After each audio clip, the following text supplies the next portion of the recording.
Danganronpa.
Danganronpa.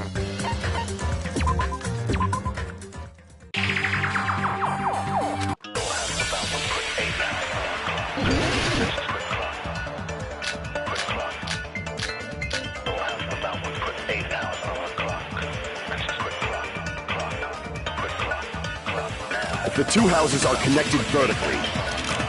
The elevator should move. Vertically, not horizontally.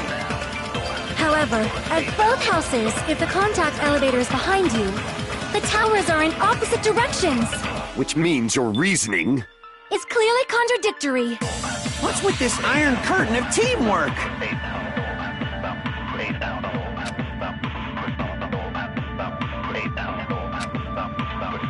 If the two houses are The elevator should move. vertically, not horizontally. However, at both houses, if the contact elevator is behind you, the towers are in opposite directions.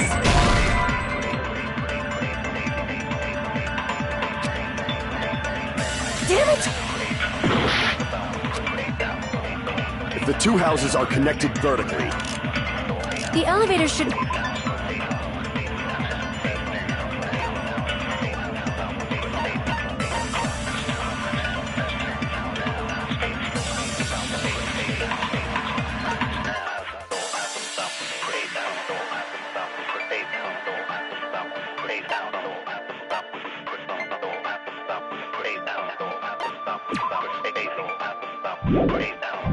Move. Vertically, not horizontally. No, that's wrong!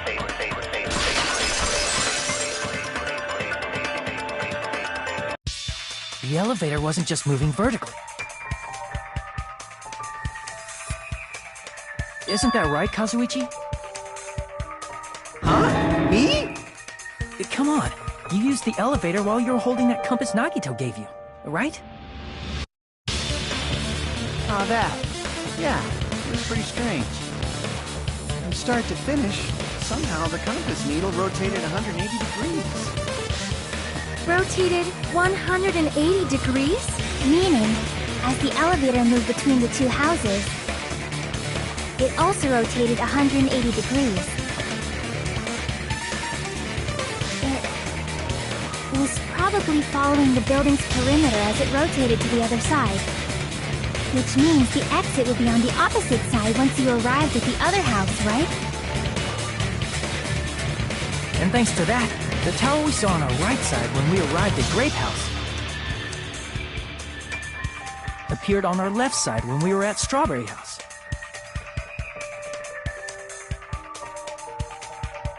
An elevator that rotates while it moves. Is that even possible? It's like something from an amusement park. Well, a funhouse is an amusement park attraction, you know. And since the building doesn't really need to be structurally practical, it makes for some splendid fun. That's not splendid at all! You're inhuman! You say I'm inhuman, then I'm just a bear. So I was never human to begin with. I'm different from these lowly humans. So we're done with the secret of the funhouse, right? Then let's start talking about the important stuff. What's the ultimate weapon that killed Nekomaru? And how'd they combine it with the pillar? Huh? You still don't know what the ultimate weapon is yet? It's what I found at the Octagon, you know. What is the Octagon? I haven't heard about that yet. Oh my... I can't believe I have to explain that now. As long as you know what an Octagon means, you can solve this simple mystery easily.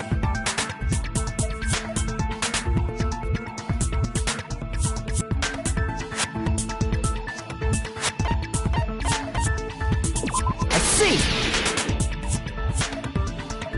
If I recall, an octagon is a shape with 8 sides, right? I didn't expect you to know that. For a substitute reserve course student, you're quite knowledgeable. I guess I should continue listening. Where is the place befitting of the name Octagon?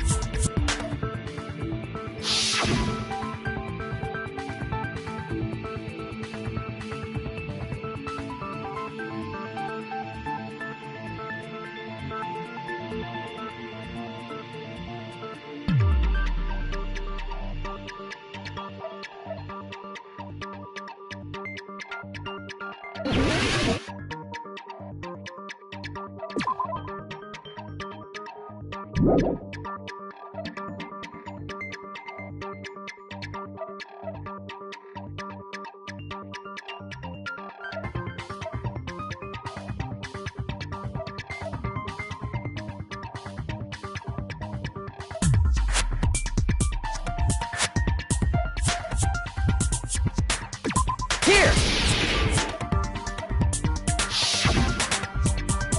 You're talking about the secret room surrounded by concrete in the depths of the final dead room. Why is that place the Octagon? You know how the 4-sided strawberry house is on top of the 6-sided grape house? If you cut a 4-sided shape out of a 6-sided one, you get 8 edges. It becomes an 8-sided shape. That's basically the gist of it. The true identity of the Octagon is that secret room in the depths of the final dead room. In actuality, That place contained various weapons. Then the ultimate weapon was there too? That's a little different. I learned the true identity of the ultimate weapon at the Octagon.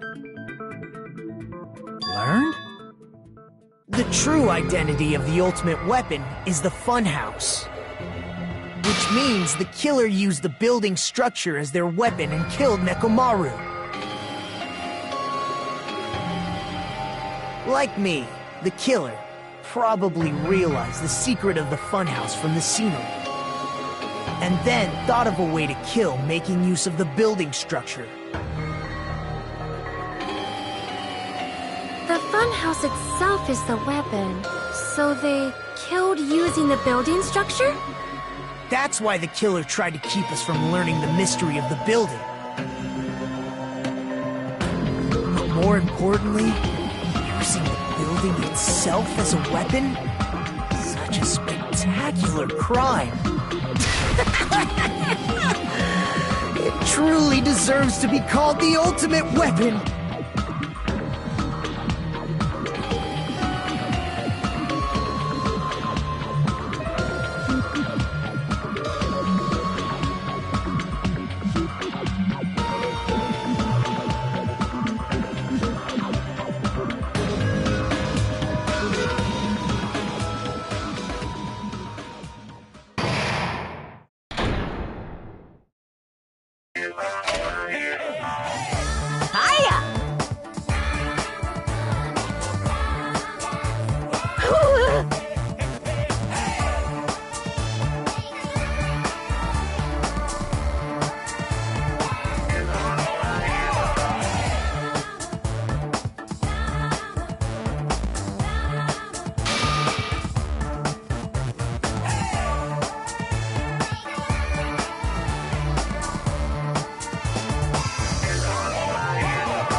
Okay, everyone, all together now. Mon ami is a serious stufatly.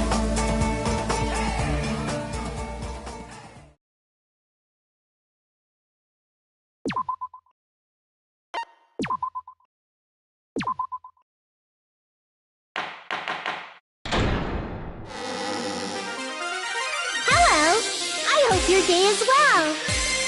I'm trying to force myself to be more energetic, or else my mental state won't be able to keep up. Ugh, my heart's thumping like crazy. I might as well have a laid-back, so what attitude and go ahead with high energy. Yeehaw! Ah, but be careful that your batteries don't run out for various reasons. And just like I say each time, don't forget to save frequently!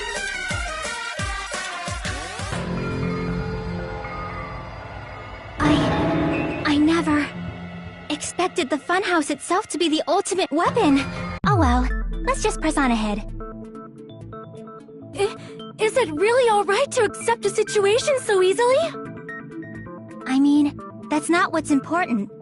The thing that's really important is the killer who used the building structure. Like, who's Mekomaru's murderer? But is it really okay to believe the building is the weapon? Nagito said it, you know. There's no way I'd lie at such an important moment. I don't want to die either. What happened to the bastard who kept saying how much they didn't mind dying? He's right. There was a time when I thought I could become a stepping stone for your hopes, but I will sincerely retract that remark. Retract? I'm disappointed too, you know. If this was a murder for the sake of hope, I'd happily sacrifice myself. You say such falsehoods, per usual. There is no such thing as murder for the sake of hope. Murder is simply murder. forcibly sacrificing others for one's own desires. Even one as diabolical as I would avoid such actions. I see. It's fine. Let's just leave him alone and find out who killed Coach Nekomaru as fast as we can. Just so you know, it's not like I'm getting hungry or anything, you know. Akane! You're drooling waterfalls?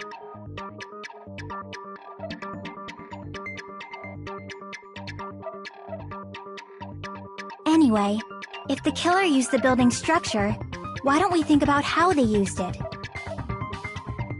How they killed Nekomaru. It might be better if we clarify the cause of death first, don't you think?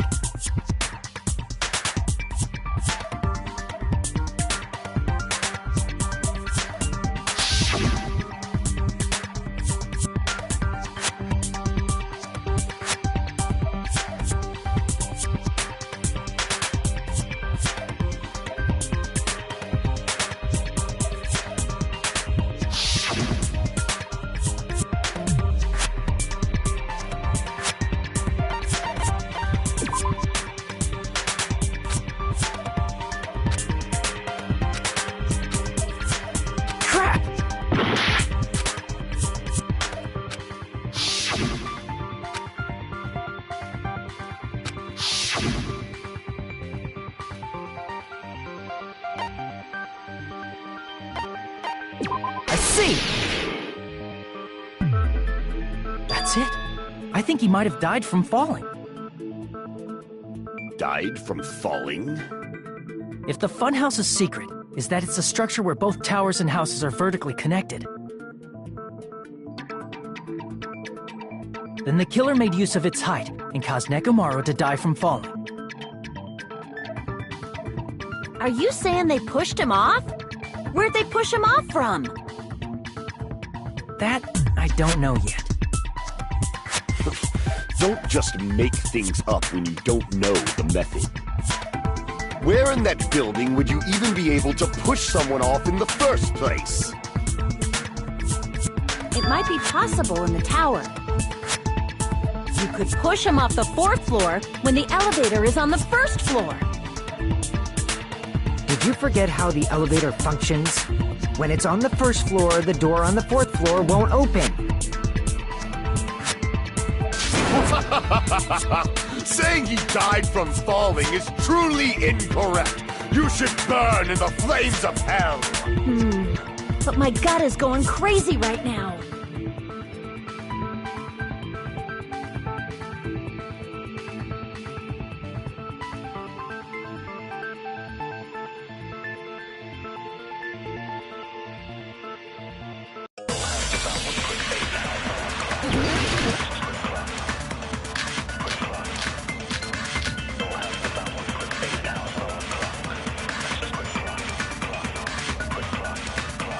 When the elevator...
is on the first floor. You can't go through the door on the fourth floor. It'd be impossible to shove off the victim from up there. Then, how about this? After locking Nekomaru inside the elevator, they moved the elevator from the fourth floor to the first floor and made use of the drop. Hold on! Did you forget the elevator has a sensor? As long as there's a moving object inside, the other door won't open. Which means the elevator... That must be the threshold of that elevator.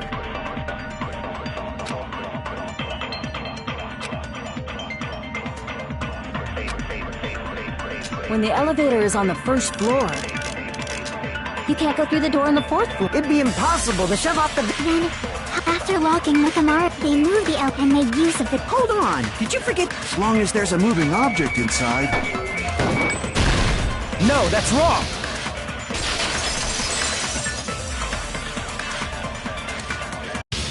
That sensor should only work if something is moving. If Nekomaru wasn't moving inside, the elevator sensor wouldn't have detected anything.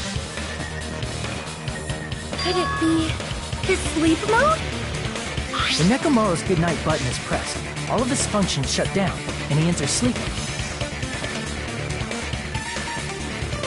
If he's in sleep mode, the elevator sensor wouldn't have noticed him, right?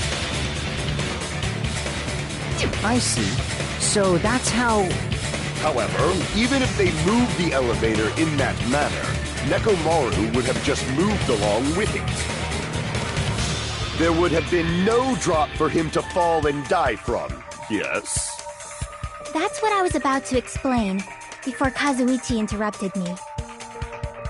Silence, pest! Now you're calling me a pest?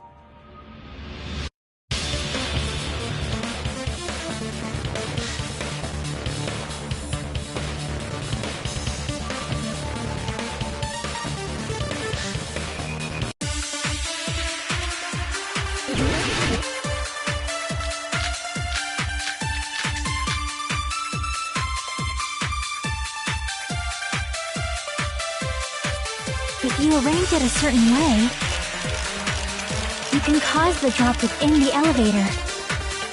So you're telling us all to think about the arrangement, right? That arrangement is... The hammer is suspicious. Isn't it about time we went over the pillar again? What about the oil on the floor? The doorknob on the floor seems suspicious. How about we all shut up and listen to what Chiaki has to say? Silence, pest! Don't...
Don't be so cold.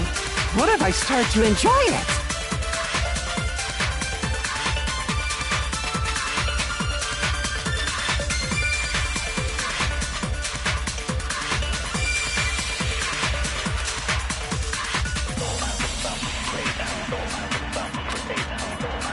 If you arrange it a certain way, you can cause the drop within the elevator. So you're telling us all to think about the arrangement, right? That arrangement is...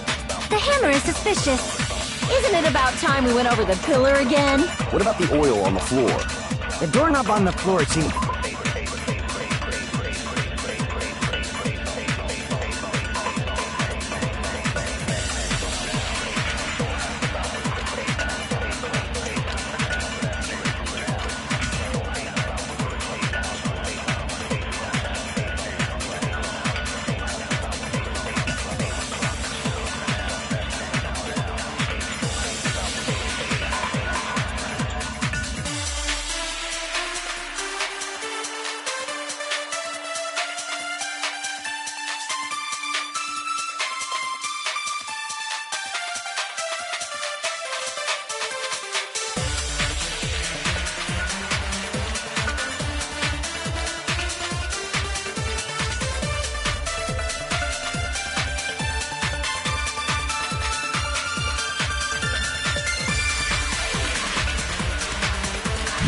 Suspicious. How about we all shut up and listen to what she acts? Silence, pest! Don't be... What if I start to enjoy it?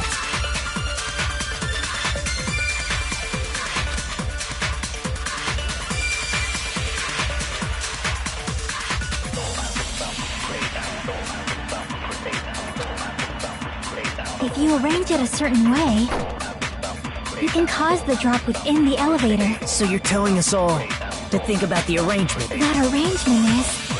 The hammer is suspicious.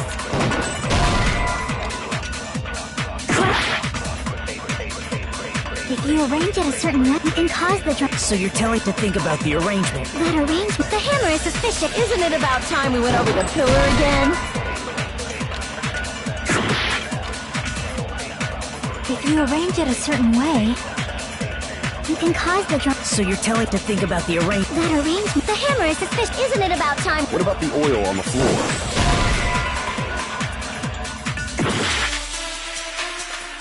If you arrange it as... You can cause the drop... So you're telling to think about the arrangement. That arrangement... The hammer is suspicious. Isn't it about time... What about the oil on the... The doorknob on the floor seems suspicious. I agree with that.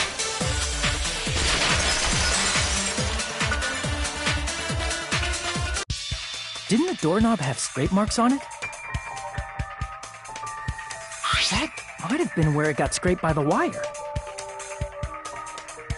Is that the same wire that was tied around Nekomaru? The tip of that wire was tied into a loop. Did something like that, he would have been suspended in midair. That's right. He was suspended in midair. Huh? The killer tied up Nekomaru with the wire while he was in sleep mode. Tied the tip of the wire into a knot and hung it on the doorknob to the 4th floor. With that, they moved the elevator from the 4th floor to the 1st floor of Great Tower.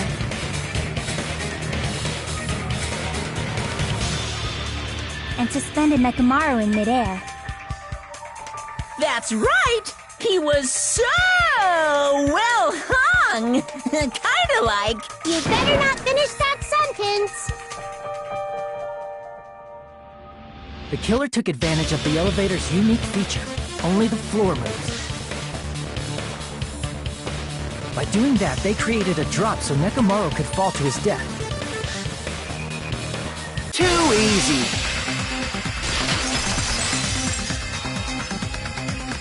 So what if they created a drop? There's no way you can make him fall and die with just that.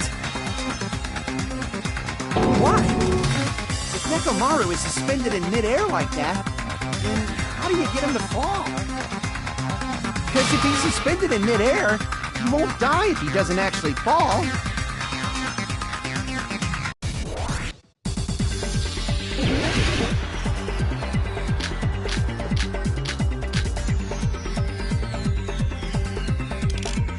Even if they suspended Nekomaru from... How would they make him fall? There's no one in the tower to put... There's no way they could do that!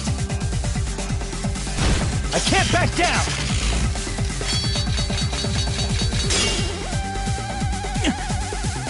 Even if they suspended Nekomaru, how would they make him fall? There's no one in the tower to push him off. There's no way they could do that!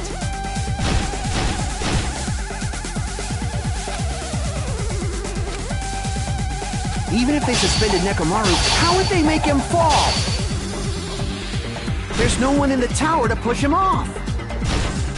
There's no way they could do that.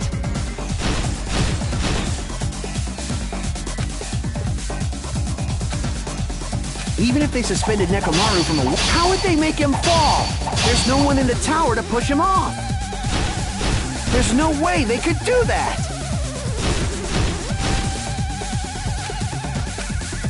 Even if they suspended Nekomaru from a wire, how would they make him fall? There's no one in the tower to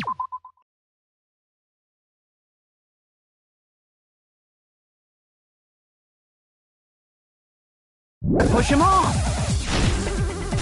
There's no way they could do that. Damn it! Even if they suspended Nekomaru from a wire, how would they make him fall? There's no one in the tower to push it. There's no way they could do that.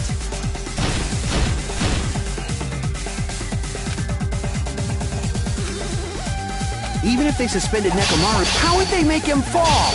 There's no one in the tower to push him. There's no way they could do that. It doesn't mean someone had to push him off. It's possible that he fell on his own.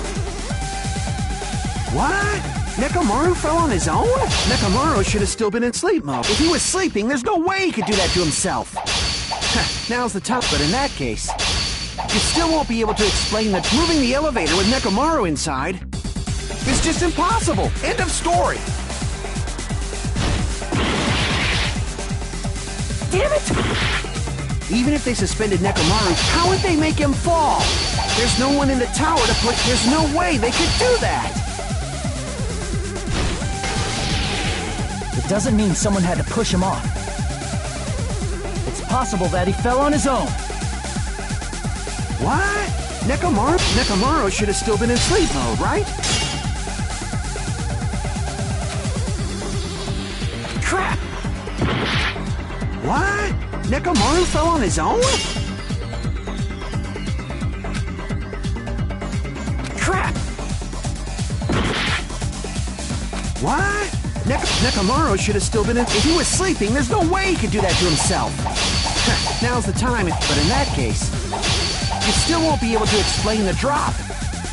Moving the elevator with Nekomaru inside... Damn it! Even if they suspended Nekomaru from a wire, how would they make him fall? There's no one in the tower to push him off. There's no way they could do that.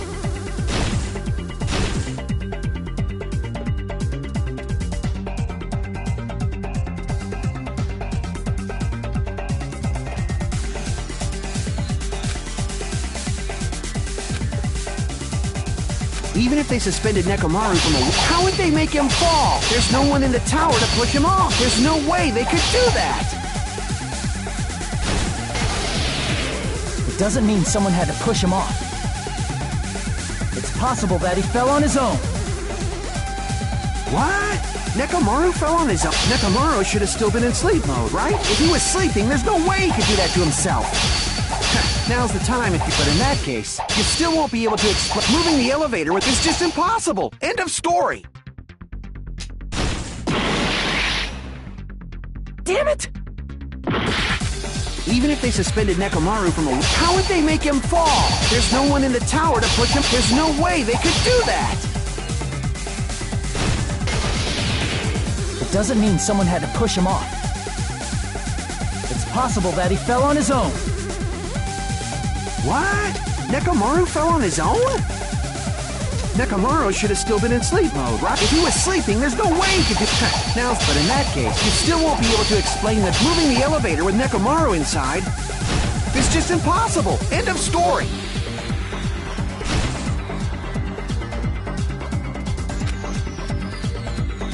What? Nekomaru fell on his own?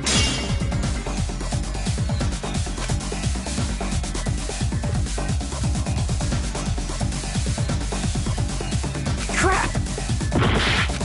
What? Nekomaru fell on his own? Nekomaru should have still been in sleep mode, right?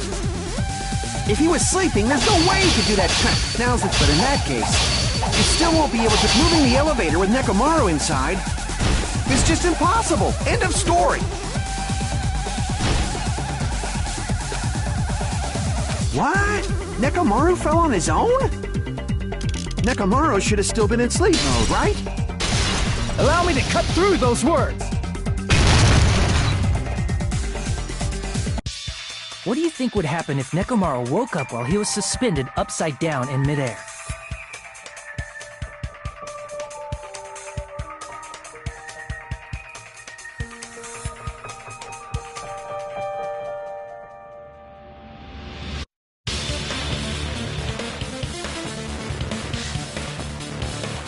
What are you saying? Like, how would he even wake up?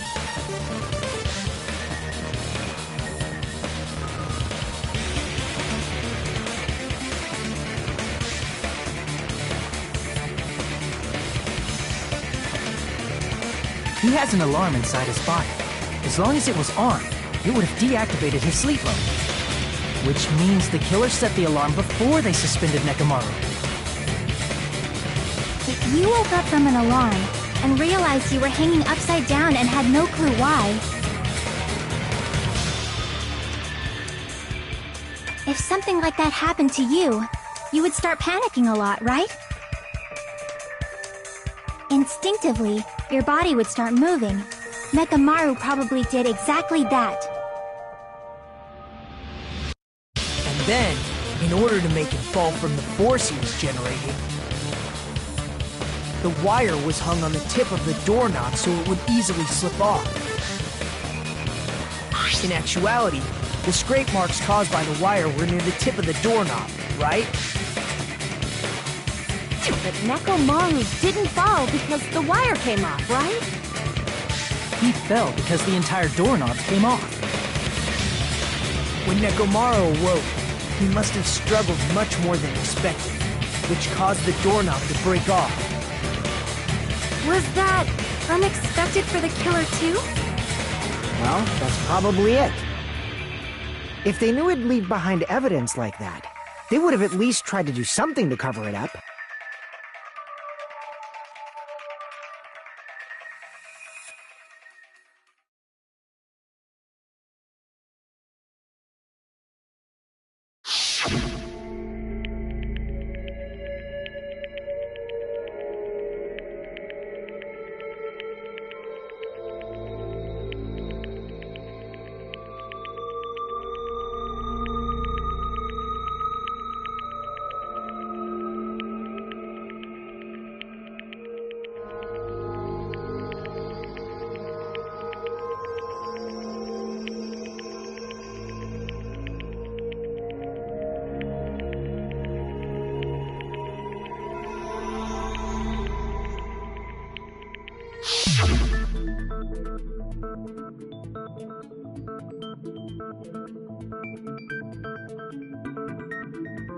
I see.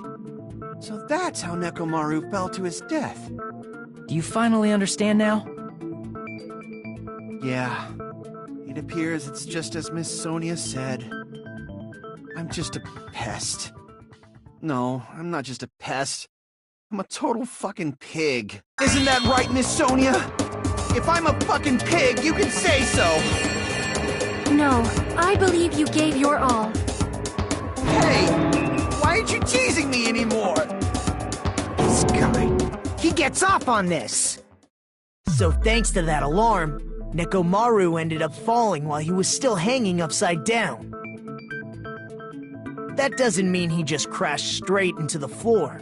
Of course, you know that too, right?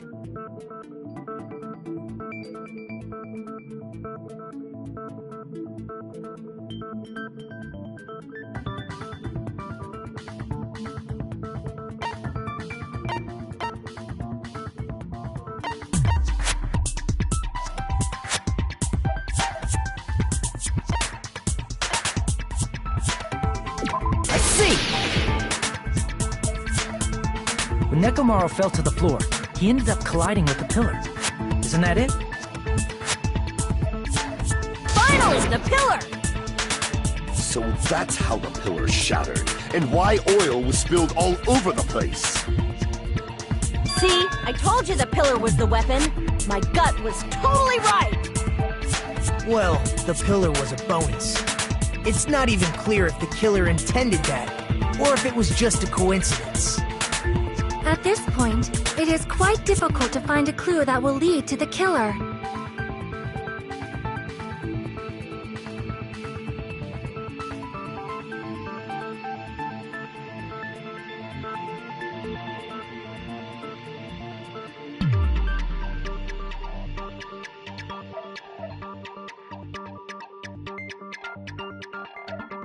Then what about the alarm?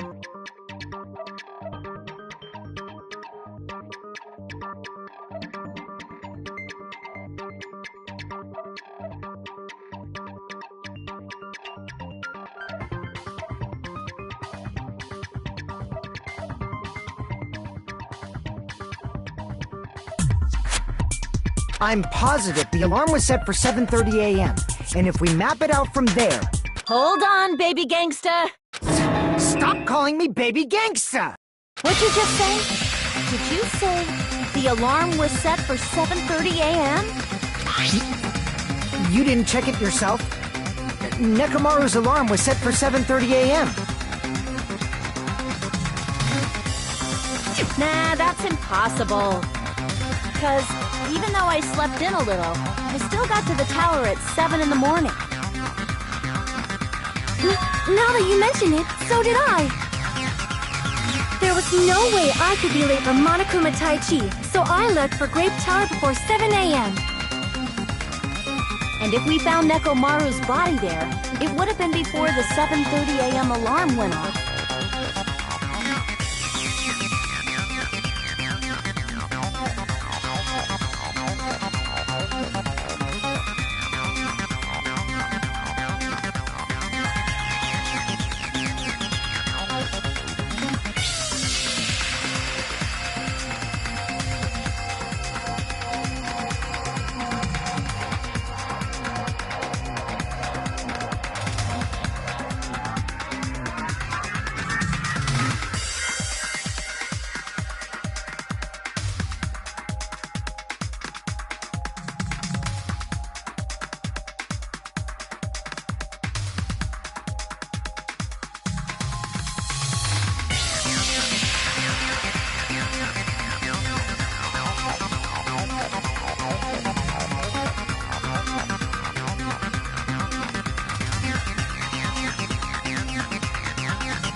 Appears yet another contradiction has been birthed. How were you able to discover Nekomaru died at 7:30 a.m. when you went to the tower at 7? That's what I want to know!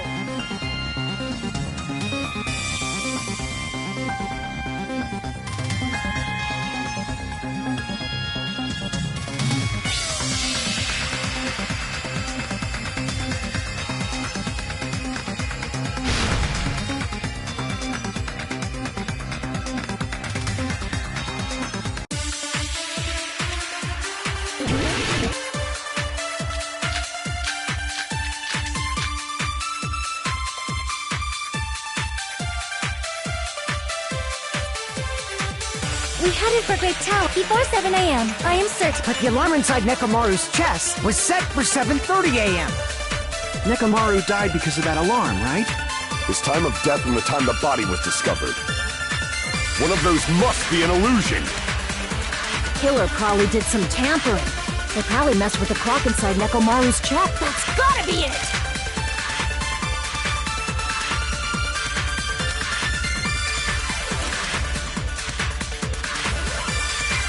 We headed for Grape before 7 a.m. But the alarm inside was set for 7. Nekomaru died. His time of death and one of those must... Killer probably did some... They probably messed with the clock inside Nekomaru. No, that's wrong!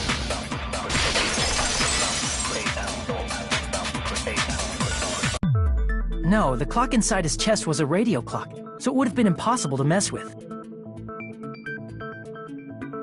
So you're saying there's no way the killer could have tampered with the clock? Maybe the clock Miss Sonia saw was the one that got tampered with.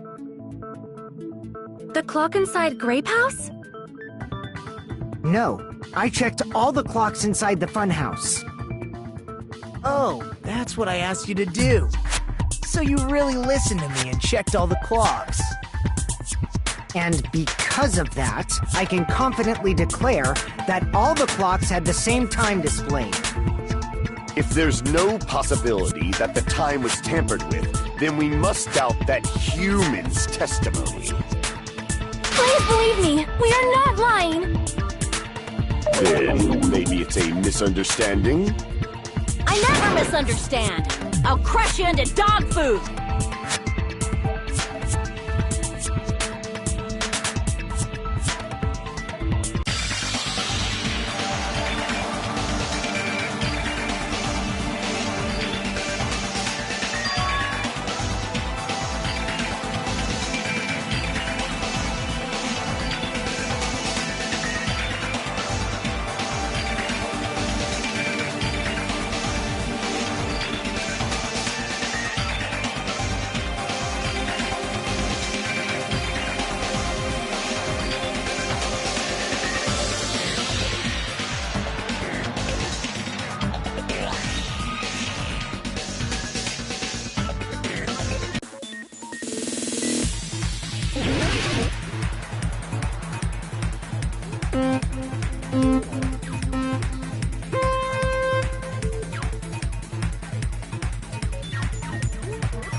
all coming together!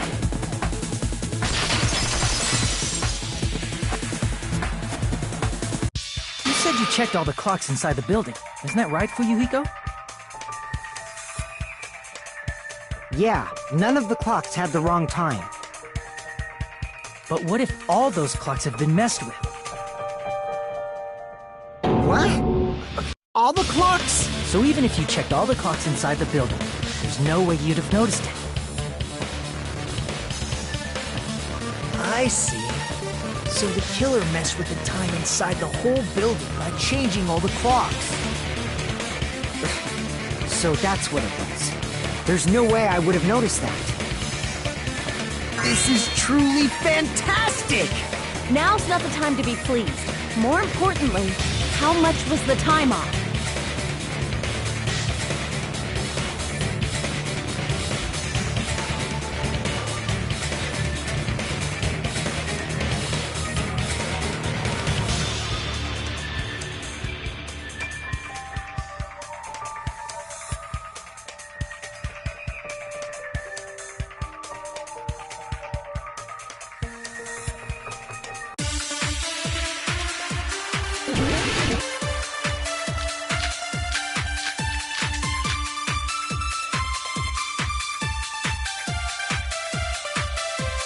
If the time in the building was all messed up, then we can only rely on Nekomaru's radio clock.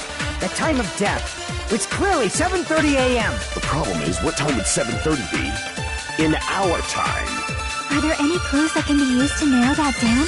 If only I heard the sound when you fell, it would have been a great clue. Or his scream. He's not the type to let out a scream. If only Nekomaru's alarm was loud enough, we would have heard it too. There's no point in saying that. If does not exist in this world.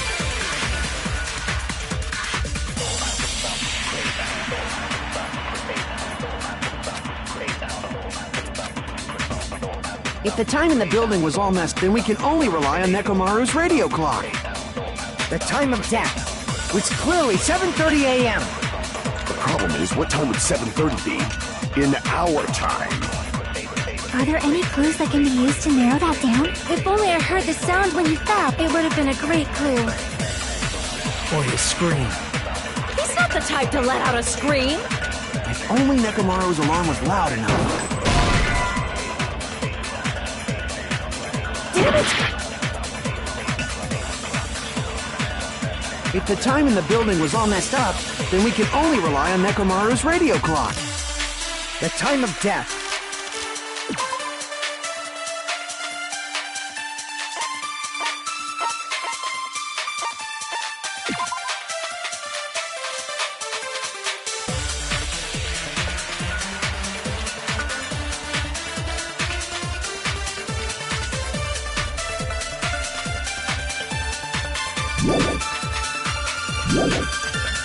It's clearly 7:30 a.m. The problem is, what time would 7:30 be? In our time. Are there any clues that can be used to narrow that down? If only I heard the sound, it would have been a great... Or his scream. He's not the type to let out a scream. If only Nekomaru's alarm was loud, we would have heard it too. There's no point in saying that. If does not exist in this world.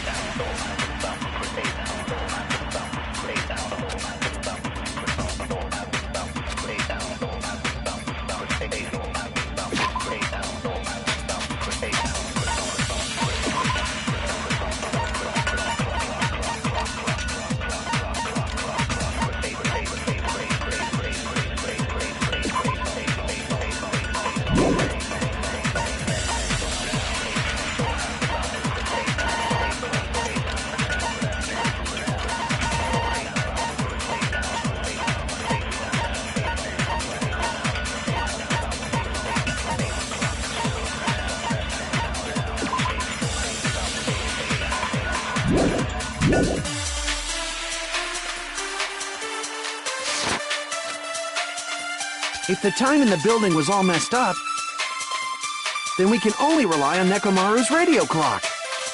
The time of death. It's clearly 7:30 a.m.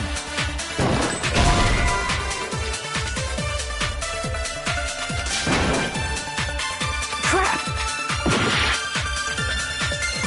If the time in the building was on, then we can only rely... The time of... It's clearly 7:30 a.m. The problem is, in our time. Are there any clues that... If only I heard the sound when you fell.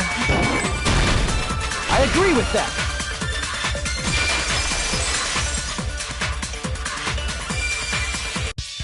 That's right. We should have heard the sound he made when he fell. Wasn't it that rumbling noise? Rumbling?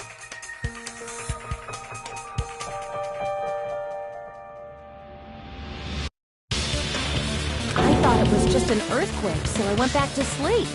Was that the sound from when Nekomaru fell? Well, a huge body fell from the 4th floor to the 1st, and the pillar fell with it. It's obvious we'd hear the impact sound. We heard that noise too. It was when we were gathered at the Strawberry House Lounge.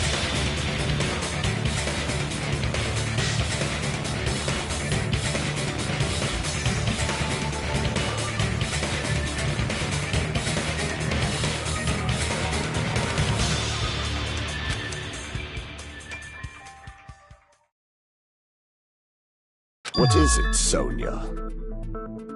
Oh, well. That sound everyone heard? I did not hear it at all. Huh? You probably didn't hear it because you were sleeping. I could not sleep at all. I was awake the whole night with hunger pangs.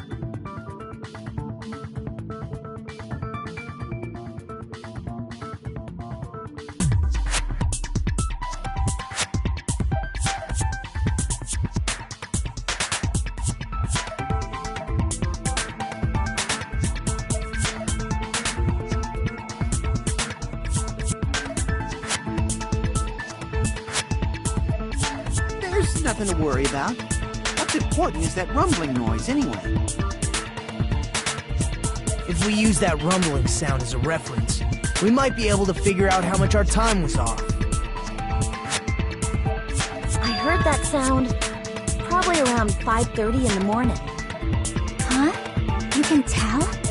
I instantly woke up and left my room. And that's when I saw the clock in the lounge. Excellent work, Akane!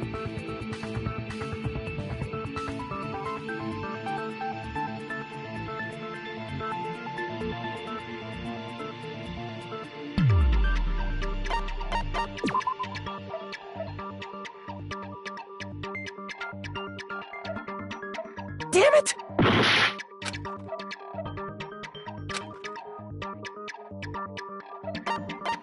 I see! Nekomaru's alarm went off at 7:30, and if we heard the sound of his impact at 5:30, that means our time was off by 2 hours. 2 hours? That much? We were starving pretty badly. There's no way we would have noticed. Plus, the funhouse has no windows. And there weren't any Monokuma announcements either. However, for what reason did the killer alter our perception of time? The reason is obvious, so they could lure out just Nekomaru. If you messed with the clocks and used a specific thing, you definitely get Nekomaru to the tower alone, right? From there, the killer's plan was a splendid success. That's all it means.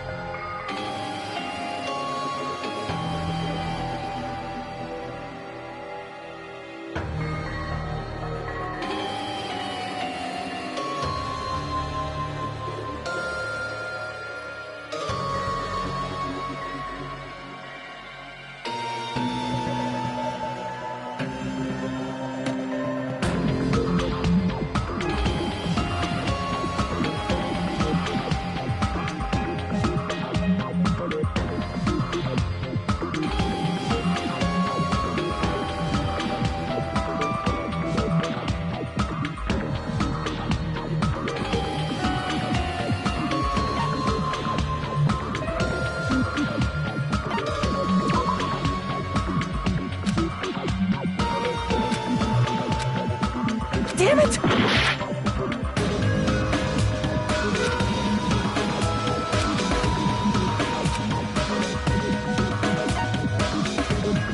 I see! That's it. The killer made use of the Monokuma Tai Chi activity in the morning. How did they use it? We were required to go to Great Tower every morning at 7 a.m. for that activity, right? But if they mess with all the clocks inside the building, what would that do to us? We wouldn't be able to attend on time, but that wouldn't affect Nekomaru. His radio clock had the exact time. That's right.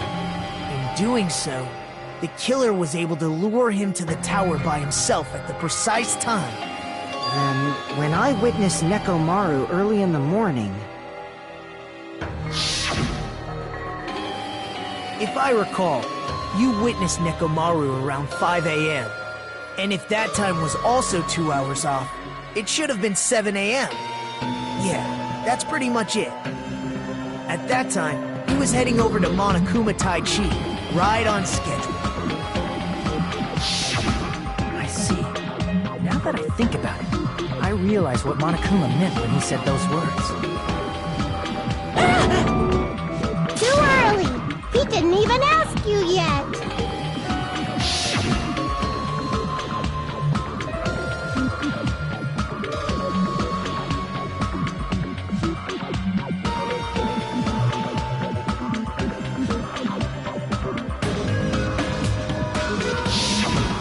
You said everyone. You were including us, right? We thought we came to the tower on time, but in truth, it was way past the meeting time. Ah, jeez! That's, well, how should I put it? What was it? You know, tripping over a foot, or something like that. Are you talking about tripping over someone else's fault? Wrong! Too bad! Liar! I'm right! That's not it! It's incorrect! That's definitely the correct answer. You always get so stubborn like this. Let's just ignore the peanut gallery. Now that we've found out how the killer lured Nekomaru, the number of suspects has drastically decreased. Hey, why would that decrease the number of suspects? Don't be a friggin' liar! You'll know I'm not lying when you listen to what Fuyuhiko's going to say next. Huh? What the hell do you mean?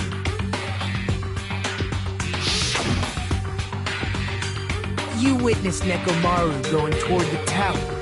Did something else happen after that? Are you talking about that alarm? Alarm? A little while after I witnessed Nekomaru, the clock in the Strawberry House lounge started going off. Plus, it was just before that rumbling sound occurred. That's it. So that's what it is. If Nekomaru died when the rumble happened, then whoever doesn't have an alibi at the time is the prime suspect. Really? Was there anyone who didn't have an alibi at that time? I remember now. The sound was so loud I couldn't help bolting from my room. But there was one guy who never left the lounge. We were both on the same floor. It's pretty weird that bastard never came out of his guest room. Which means that person does not have an alibi for when Nekomaru fell? Who is it? Who's the bastard?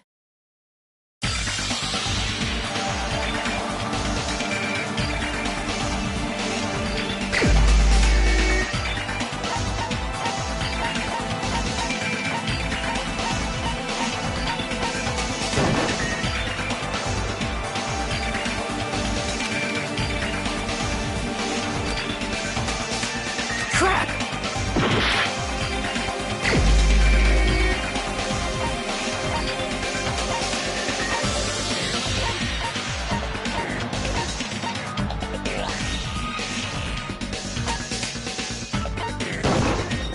You're the only one! The one who wasn't there. It's you, right, Nagito? That's right. Nagito wasn't there. It was just me, Gundam, and Fuyuhiko. You didn't come out, even though the alarm was going off like crazy. You weren't in your room, were you? If that's the case, where were you? Please, say something. If you don't hurry up and answer, I'm gonna suicide dive you!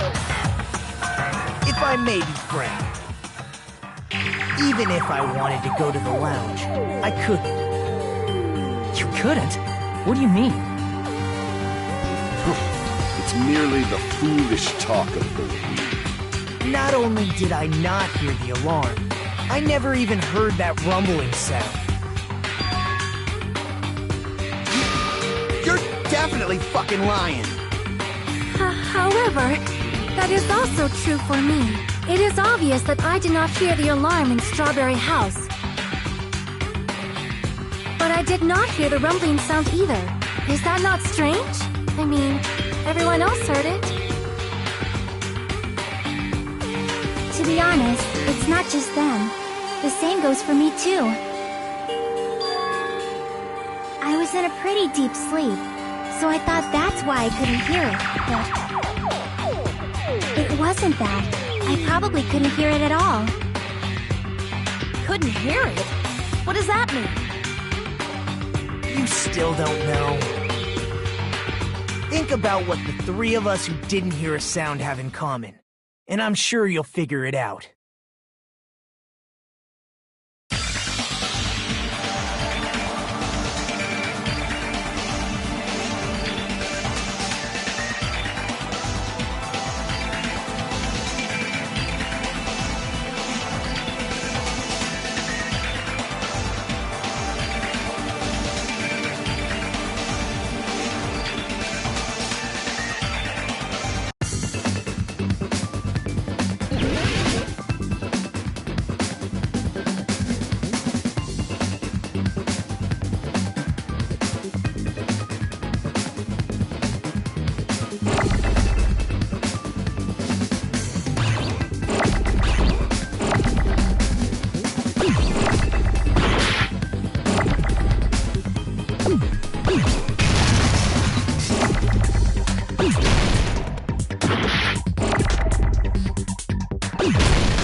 Nagito, Sonia, and Chiaki.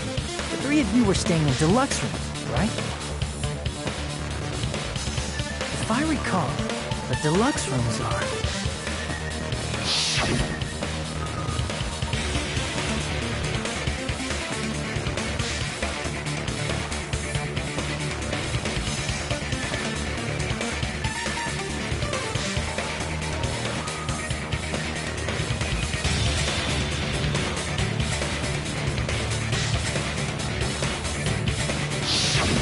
The reason we could not hear the rumbling noise... That's right. It was because the deluxe rooms have superior sound insulation. You actually noticed that. Nice catch, Hajime. Are you using your ultimate reserve corps student talent?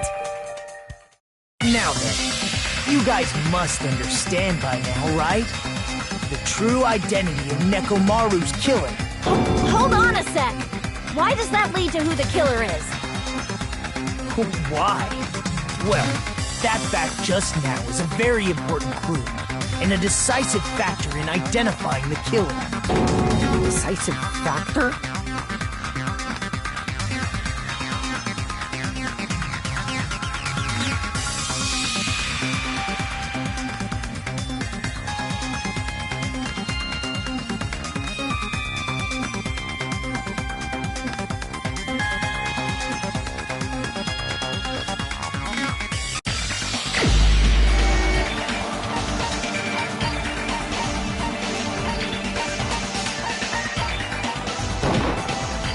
You're the only one! Gundam, there's something I want to ask you.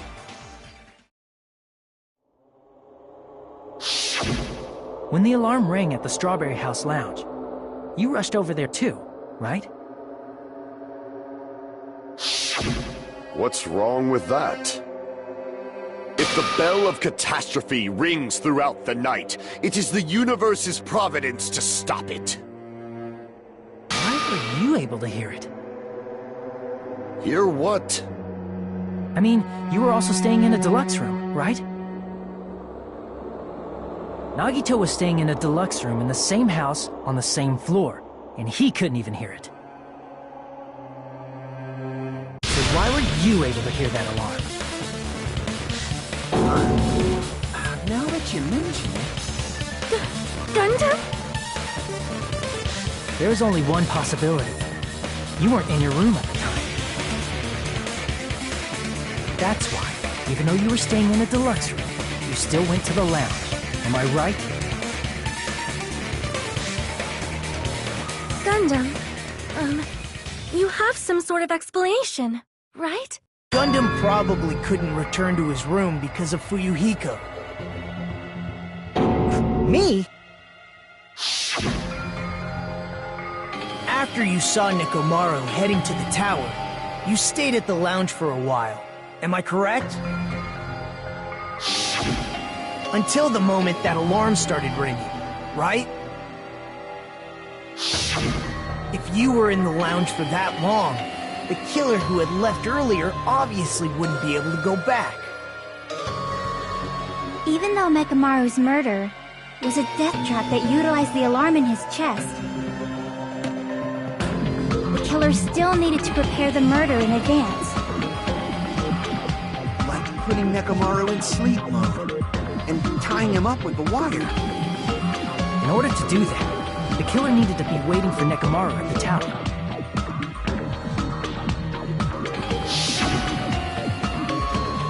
Which means when Fuyuhiko witnessed Nekomaru, the killer was already at the tower. And once they tried to go back, they couldn't because Fuyuhiko was at the lounge. In their original plan, the killer should have returned to their room before the alarm in the lounge went off. And they were supposed to stay in their room. They weren't planning to come out and go to the lounge.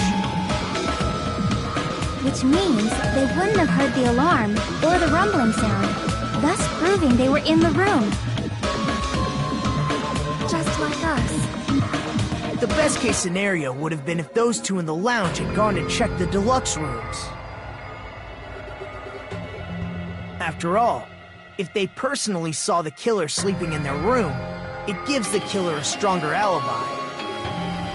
Unfortunately, they failed to secure that alibi. Because I was in the lounge. So the killer couldn't go back to their room, and ended up hearing the lounge's alarm.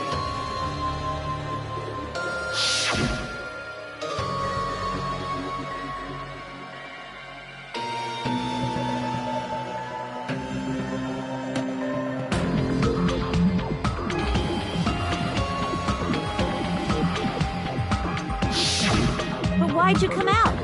You should have hid till the excitement died down. If Gundam tried to hide, and if those two went to his room to check on him, he would have been found out. That would have been the worst possible outcome. That's why he couldn't just stay hidden. If those two had just checked the deluxe rooms as planned, that would have been ideal, but...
ironic. The moment Fuyuhiko set foot in the lounge, your plan was doomed.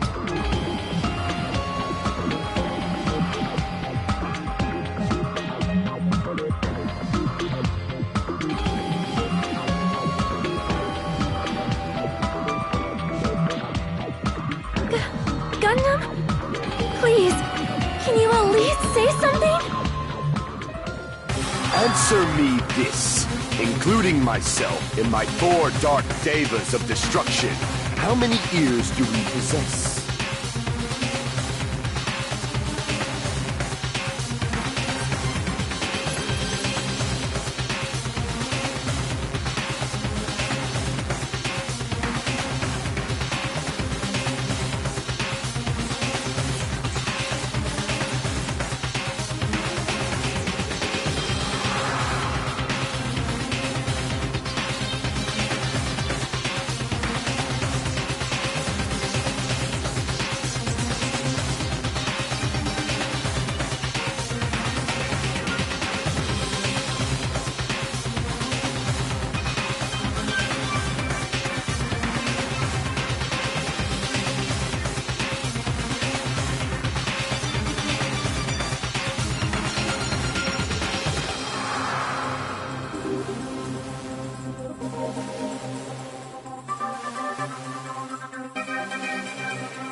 The answer is 10.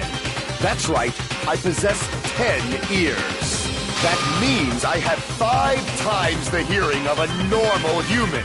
The soundproof system here may as well not exist. Is that your argument? You bastard! Do you understand the situation you're in right now? Do not panic. The truth shall now commence. At the time, I left my room to go to the bathroom. By coincidence, I heard the alarm. That's right. That's all it was. The world is always so simple. Are you saying it was just a coincidence? Isn't that timing a little too perfect? And yet, I'm being suspected by all of you. It seems it was actually horrible timing on my part. I see. You're still holding out. Well, you don't have to admit it. We're going to decide who the killer is with the majority vote anyway. So, why don't we just go ahead and start voting? It's obvious that Gundam is the killer. Hold on a sec. You know, Hajime, this class trial, this killing, it's merely the opening act, you know? Hey! What do you mean the class trial is just the opening act? Perhaps I should say, it's just a farce. Just a boring farce. So boring, so stressful. I'm so painfully bored that I might develop stomach ulcers. Seriously. Let's just hurry up and finish this before I collapse from poor health. Nagito, something definitely happened to you, didn't it? At some point during the investigation, your behavior became even weirder. What actually happened? Did you discover something? Well, let's just leave that fun for later. And finish this opening act already. You You said opening act again! Please hold on! We have yet to hear Gundam's rebuttal! But he's completely shut up. Perhaps he can't argue anymore. Gundam! I was simply at a loss for words after being dumbfounded by your pathetic assumption. In fact, I shall deny the very basis. Your assumption has been wrong since the beginning. Since the beginning? Based on your assumption, I hung Nekomaru from the 4th floor of the tower and made the floor descend to the 1st floor. From there, after returning to Strawberry House, I was present when the alarm at the lounge went off, correct? Although going to and fro is busy enough as it is, how would I be able to travel between both houses anyway? I see. The contact elevator was broken. As I recall, the killer tampered with the Grape House control panel, which shut down the elevator. Plus, the stopped elevator should have been facing the Grape House side. If so, the human who used the elevator would have left it at Grape House. For these reasons, it's an indisputable fact that the killer destroyed the elevator at Grape House. And what's wrong with that? If the elevator was broken at Grape House, he wouldn't be able to return to Strawberry House. However, I was already at Strawberry House. I was present when the alarm in the lounge started ringing. Which means your assumption is clearly wrong. Are you serious? And here I thought it's already been decided. Have you learned your lesson, pitiful humans? You cannot overcome this contradiction.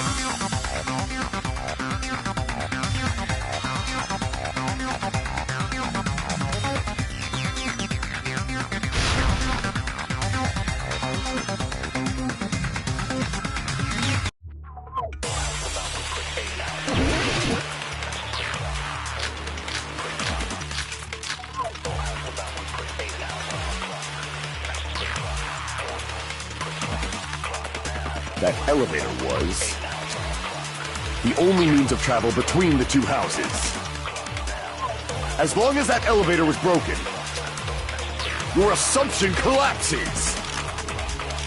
Plus, the elevator was broken at Grape House. If the killer cannot return to Strawberry House... Since I was at there's no question that the following crime is impossible. It would have been different if they had an accomplice. Or if there was a secret passageway. How much longer do you plan to lecture me? Why don't we stop this already?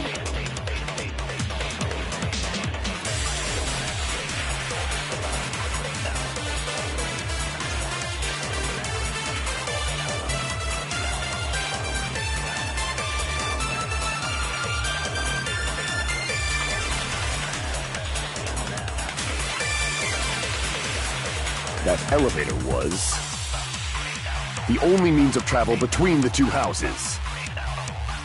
As long as that elevator was broken, your assumption collapses. Plus, the elevator was broken at Grape House. If the killer cannot return to Strawberry House... Since I was at Strawberry House at that time, there's no question that the following crime is impossible. It would have been different if they had an accomplice. Or if there was a secret passageway. How much longer do you plan to lecture me? Why don't we stop this already?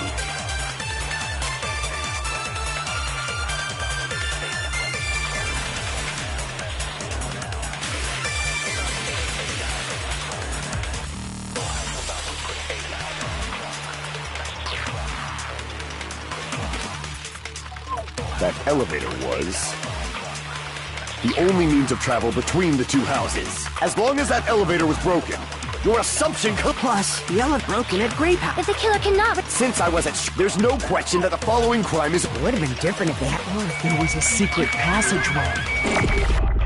How much longer? Why don't we stop this already?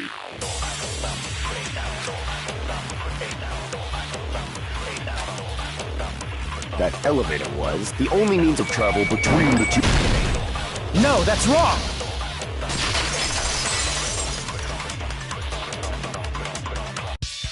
No, there should have been another way to move between the two houses without the elevator.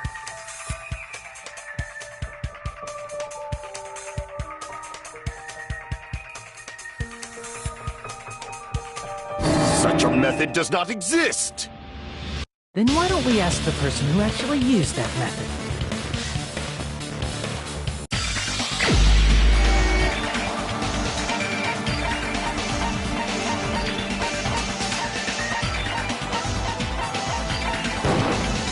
You're the only one! Nagito, you should know. What are you talking about? Don't play dumb.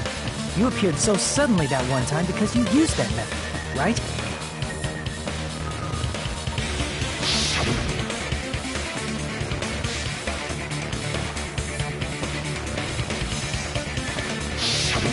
There's a secret passage connecting the first floor of Strawberry House to the third floor of Grape House. Isn't that right? Jeez, once again, I let the reserve course show up. But you're right. There's a door on the floor of the Octagon, which is on the first floor of Strawberry House. After I opened the door and went down...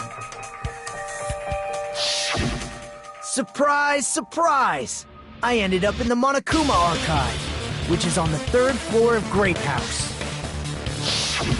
Meaning, the third floor and the fourth floor are actually connected. Plus, once you've cleared the final dead room once, you can pass through it as many times as you want. If they used that secret passage, they could have gone between the two houses as much as they wanted. Infinity Unlimited Flame! However, what if the killer was unaware of the existence of the final dead room? There's no way they didn't know. That is merely an illusion you have fabricated from your own suspicion. If you value your life, you should stop with your scrutiny. There's no way I can stop. Did you say? Don't make me angry! You wouldn't like me when I'm angry!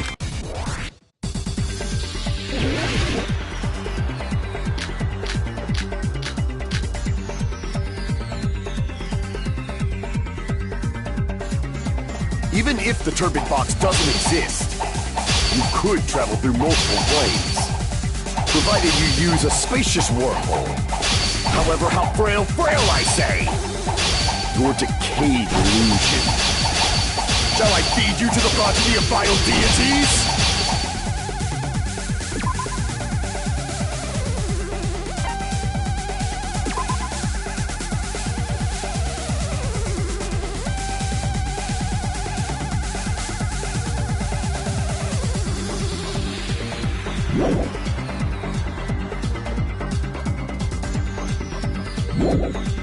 I can't back down!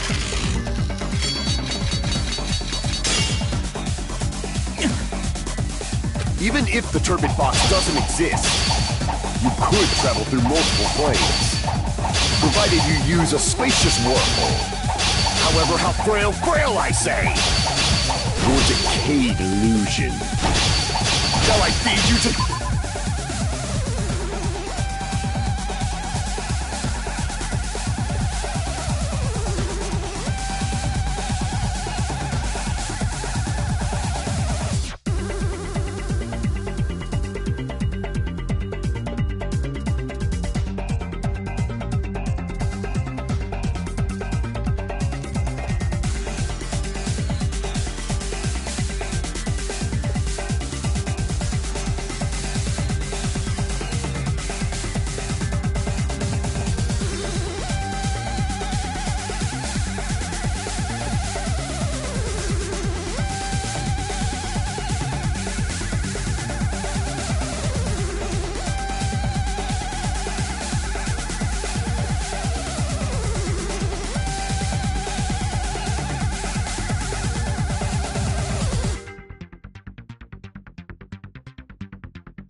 progeny of vile deities?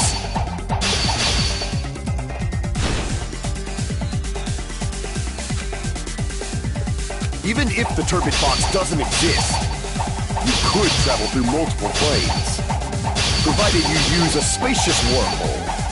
However, how frail I say! Your decayed illusion. Shall I feed you to the progeny of vile deities?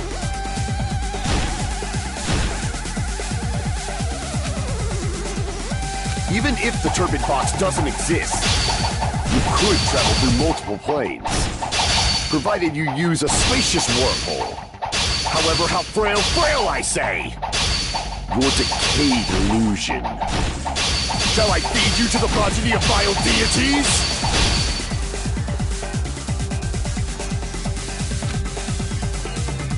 Even if the turbid box doesn't exist, you could travel through multiple planes, provided you use a spacious wormhole. However, how frail I say! Your decayed illusion. Shall I feed you to the progeny of vile deities?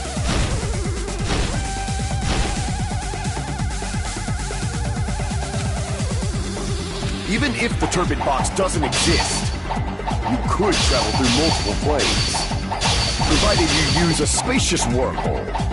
However, how frail I say! Your decayed illusion. Shall I feed you to the progeny of vile deities?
Even if the turbid box doesn't exist, you could travel through multiple planes, provided you use a spacious wormhole.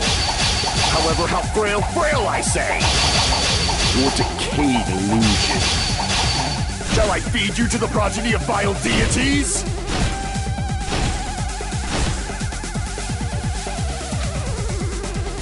Even if the turbid box doesn't exist, you could travel through multiple planes, provided you use a spacious wormhole. However, how frail I say! Your decayed illusion. Shall I feed you to the progeny of vile deities?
Even if the turbid box doesn't exist, you could travel through multiple planes, provided you use a spacious wormhole. However, how frail, I say! Your decayed illusion. Shall I feed you to the progeny of vile deities?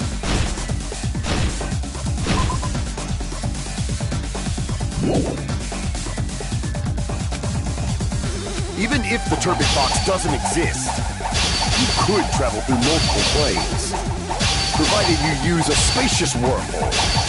However, how frail, I say! Your decayed illusion.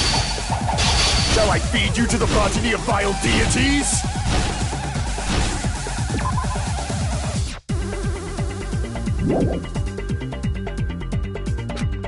Even if the turbid box doesn't exist, you could travel through multiple planes, provided you use a spacious wormhole. However, how frail, I say! Your decayed illusion.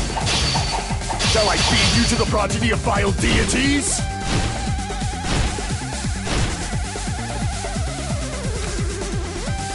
Even if the turbid box doesn't exist, you could travel through multiple planes, provided you use a spacious wormhole.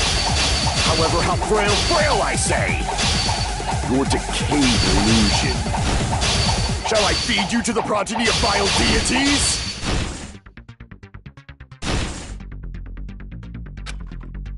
Even if the turbid box doesn't exist, you could travel through multiple planes, provided you use a spacious wormhole.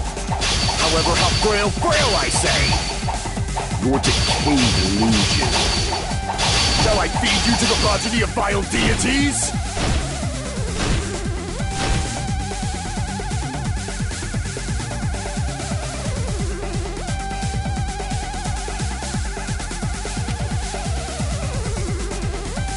Even if the turbid box doesn't exist, you could travel through multiple planes, provided you use a spacious wormhole.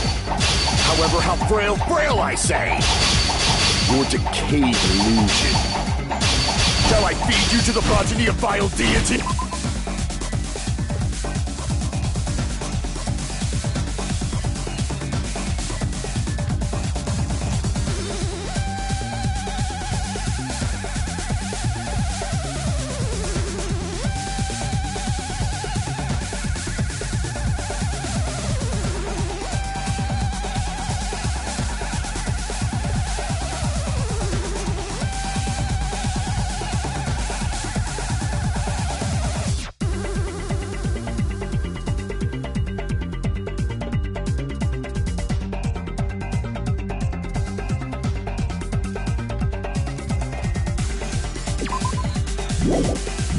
Peace.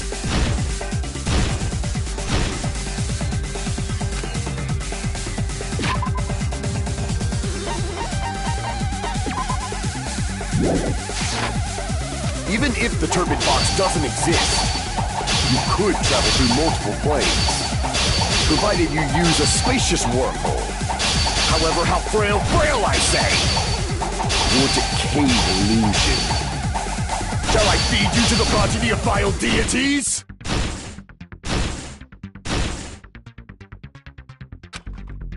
Even if the turbid box doesn't exist, you could travel through multiple planes, provided you use a spacious wormhole.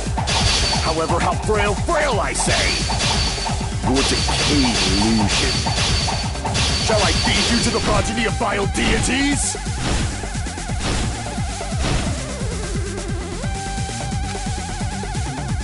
Even if the turbid box doesn't exist, you could travel through multiple planes, provided you use a spacious wormhole. However, how frail, I say! Your decayed illusion. Shall I feed you to the progeny of vile deities?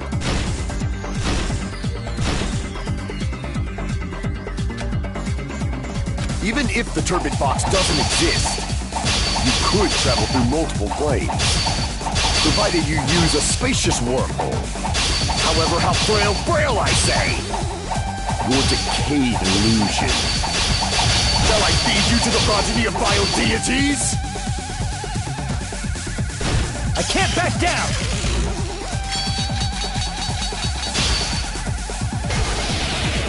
I already proved the secret passage exists. The secret passage was at the Octagon. Know the limits of your own reasoning! You say the killer went to the Octagon? Don't bark, you cur! If you don't want to drown in the maelstrom of blind confusion, at least pray to the key which dwells in the light!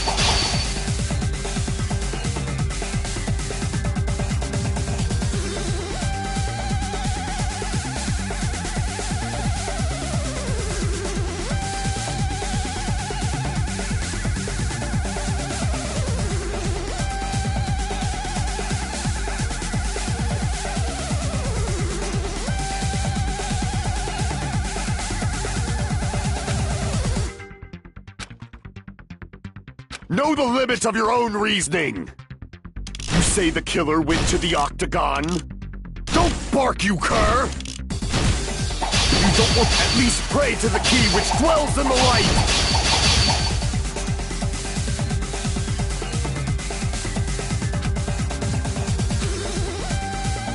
Know the limits of your own reasoning! You say the killer went to the Octagon? Don't bark, you cur! If you don't want to drown in the maelstrom of blind confusion. Crap! Know the limits of your own reasoning! You say the killer went to the Octagon? Don't bark, you cur! If you don't want to drown in the maelstrom of blind confusion. Crap! Know the limits of your own reasoning! You say the killer went to the Octagon? Don't bark, you cur!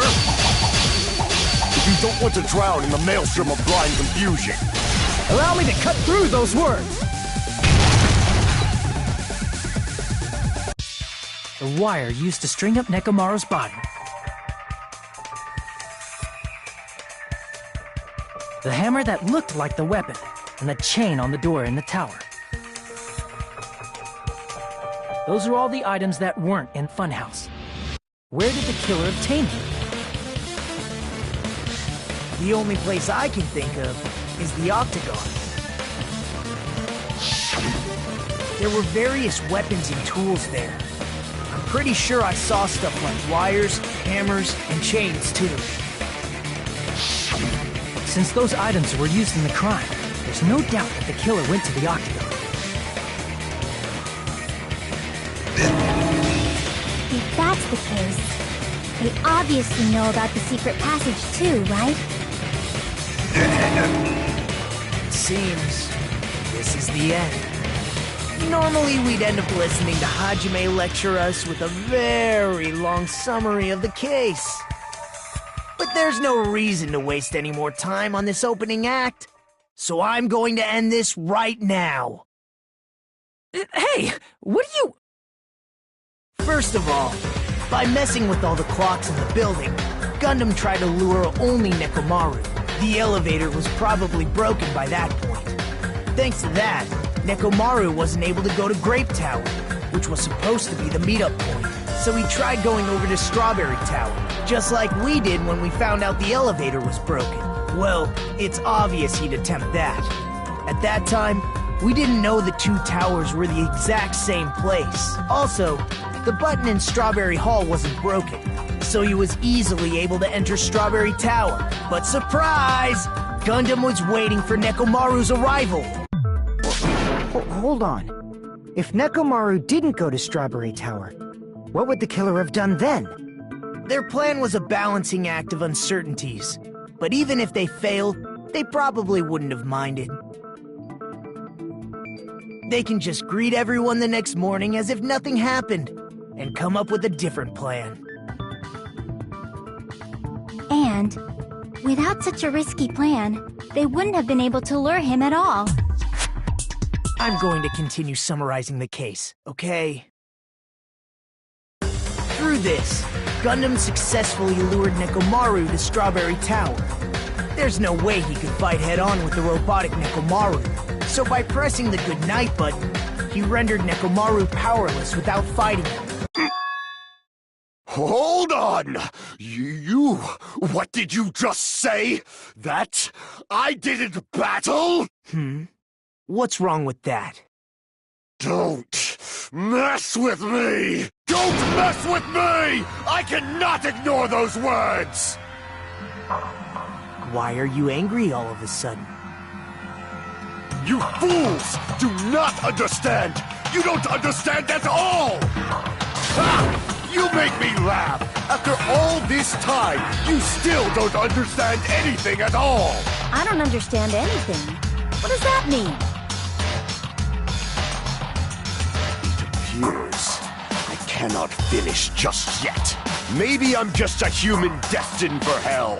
However, I cannot finish just yet. I cannot finish! What do you intend to do? It's obvious! I'm going to destroy your illusory assumptions! Are you saying you still have more? You still have room to argue? Your words. You said I pressed Nekomaru's goodnight button. However, that button was on the back of Nekomaru's neck. To press it, I'd have to get behind him. It's not easy to get the drop on Coach Nekomaru. It's even more difficult if it's a one-on-one situation. Just as I thought, truly frail. Succumbing so easily to this simple argument, it was just a mere illusion. If you want to set me up as the killer, at least surpass your own human limitations. That's wrong, Dangan. You're the one who's wrong. Such a wonderful line. However, I cannot say that I'm satisfied. Listen well. I shall teach you 2 tips for making someone admit their defeat.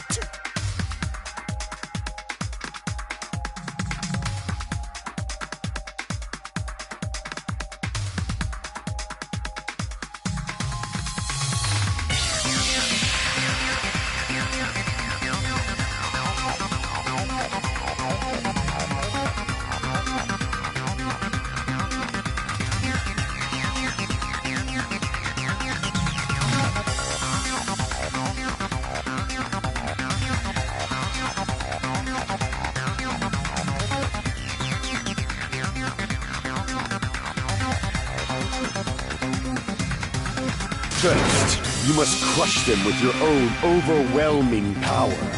And as for the other, you must provide a reason that will persuade that human. You have not fulfilled either of those yet.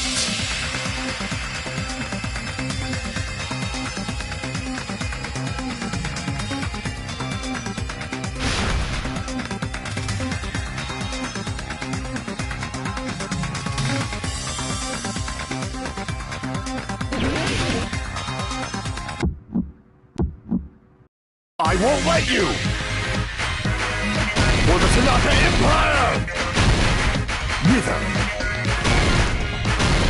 Crushed as David prophesied! I won't let you! For the Tanaka Empire! Wither! Crushed as David prophesied! Show me the cadaver! Show me the cadaver! I won't let you! For the Tanaka Empire! Wither! Crushed as David prophesied! I won't let you! For the Tanaka Empire! Wither! Crushed as David prophesied! For the Tanaka Empire! For the Tanaka Empire! I won't let you! For the Tanaka Empire! Wither! Crushed as David prophesied! It's Nekomaru's back. Do you really think I can get behind him so easily? This is the end!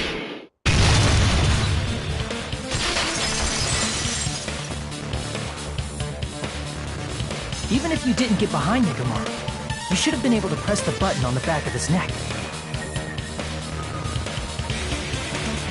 As long as you have the power of the hamsters you keep with you. Are you seriously saying he used his hamsters to press the button on the back of Nekomaru's neck? Of course that'd be impossible for a normal hamster, but it would have been possible for Gundams. In fact, we saw that with our very own eyes, right?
Now that you mention it, after Ibuki was killed in the music venue, one of Gundam's hamsters retrieved the piece of wallpaper from the baton lighting, right? Hey, with your friends and their exceptionally smart brains, it must have been possible to secretly get one of them behind Mekamaru and press the button on the back of his neck. How about it, Gundam?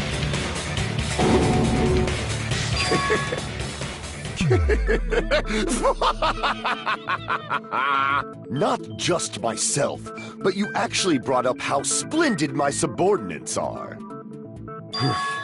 I have no recourse but to admit it. Admit it? Did you say you admit it? It appears I've obtained a one-way ticket to hell. Fine! Then you must trample me underfoot and advance. Victory can only be built upon a foundation of corpses. You cannot find peace without sacrifice anywhere. Now, trample this life.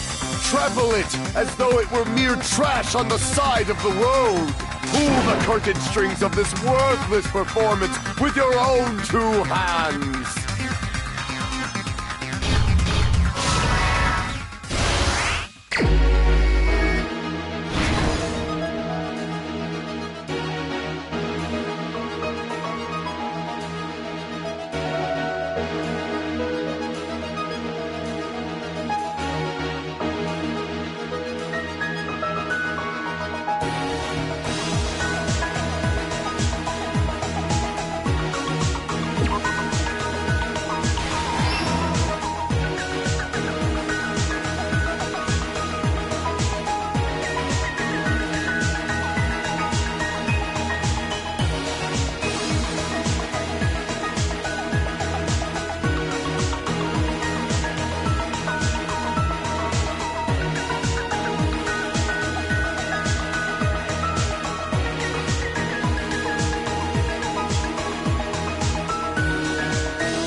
everything that happened in this case.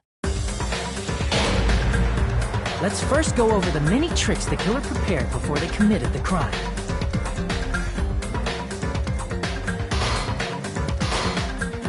First, they destroyed the contact elevator. This separated Nagito and the others in Strawberry House from our group in Grape House. Next, they lured Nekomaru out by himself by turning back all the clocks in the funhouse by 2 hours.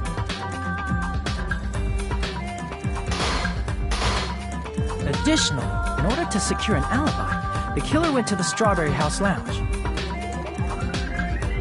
and set the wall clock's alarm to 5:30 a.m. After finishing their preparations, the killer went to Strawberry Tower with the necessary tools in hand.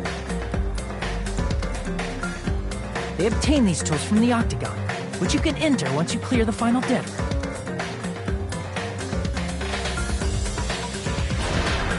This means the killer discovered the secret of the funhouse faster than anybody else. That secret being, Strawberry House and Grape House are actually the same building.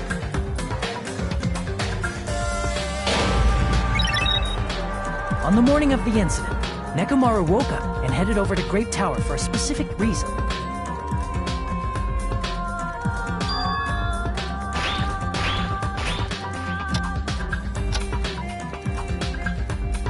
There, Fuyuhiko, who was at the lounge by coincidence, witnessed Nekomaru. According to Fuyuhiko's testimony, that was around 5 a.m., but by that point, the killer had already messed with our perception of time. In actuality, Fuyuhiko witnessed Nekomaru at 7 a.m. That's also the same time Monokuma Taichi begins. Nekomaru went to Grape Tower to participate in that.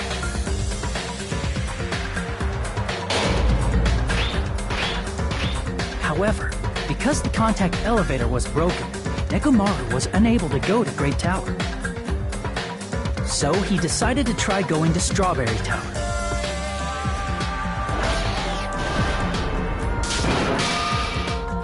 But the killer was waiting for him there.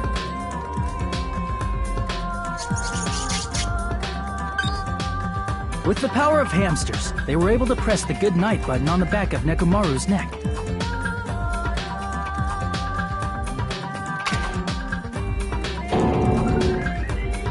This forced him to enter sleep mode, rendering him immobile. From there, the killer began preparing to use the ultimate weapon.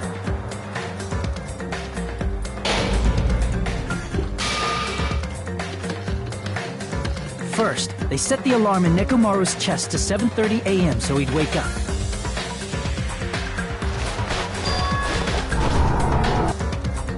Then they tied him up with a metal wire, tied the tip of the wire into a loop, and hung it on the doorknob.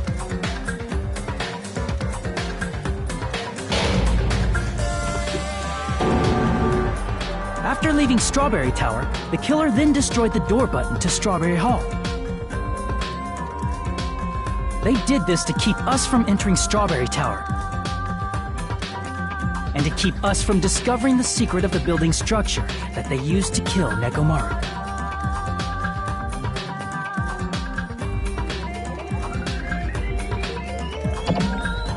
Then, they used the secret octagon passageway to travel to Grape House. After arriving at Grape Hall, they pressed the button to open the door to the tower.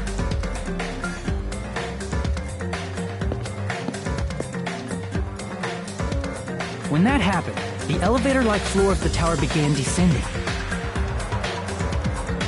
And Nekomaru's body was still inside, dangling upside down in midair from the wire. The killer entered Grape Tower to see if their setup was successful.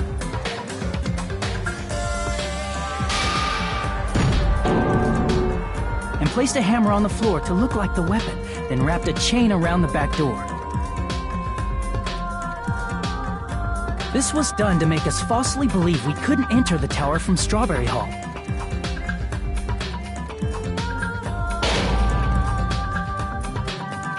With this, the killer finished their setup and tried to go back to their room using the secret passage, so they could craft their alibi when Nekomaru died from the fall.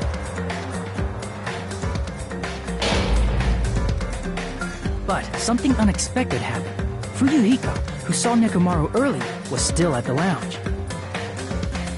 As a result, the killer couldn't return to their room, and with no options available, time ran out.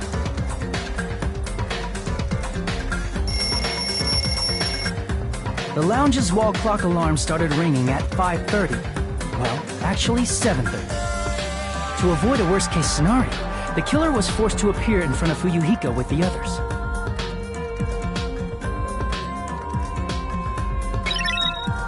When the wall clock's alarm rang, that was also the same time Nekomaru was waking up.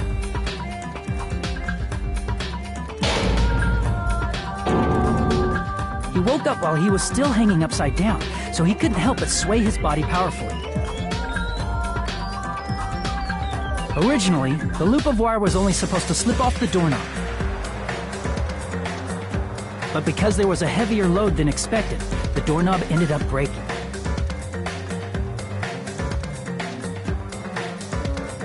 Nekomaru fell from the 4th floor all the way to the 1st floor. He crashed into the pillar, which decapitated him on impact, and died. The sound of Nekomaru's impact echoed throughout the funhouse. However, by this point, the killer's plan was about to fail, thanks to the broken doorknob and Fuyuhiko. Meaning, the killer is someone who wouldn't have heard the alarm if they were in the deluxe room. They also wouldn't have been able to return to their guest room, because Fuyuhiko was at the lounge.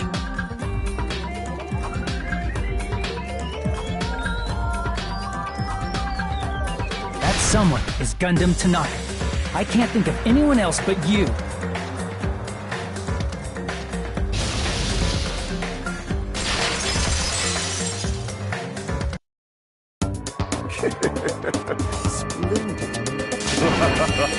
That was splendid! For a mere human, you did quite well.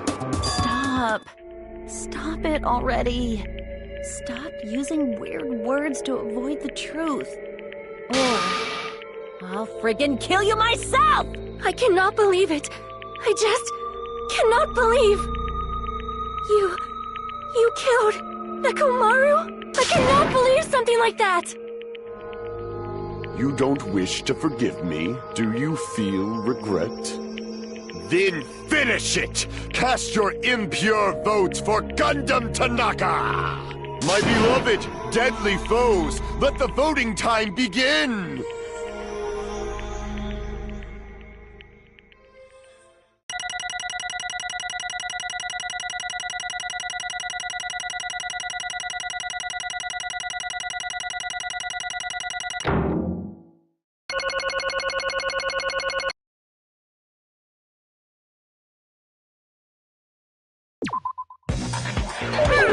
This result isn't all that exciting. Now then, please pull the lever in front of you and cast your vote. Who will be chosen as the blackened? Will you make the right choice or the dreadfully wrong one? Please pull the lever! Crap! I bit my tongue at the most important part!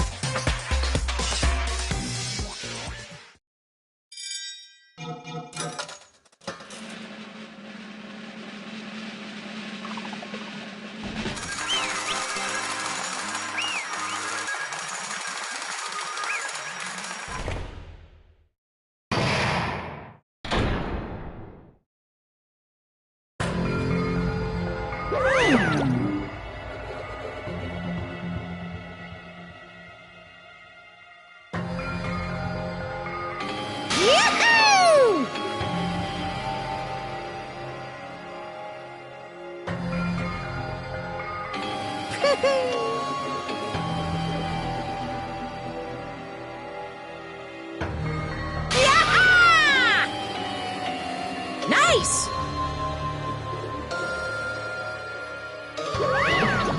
Now then.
Fine.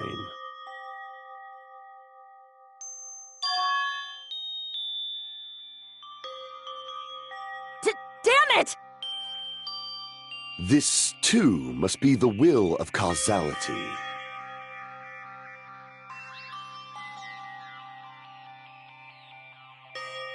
You.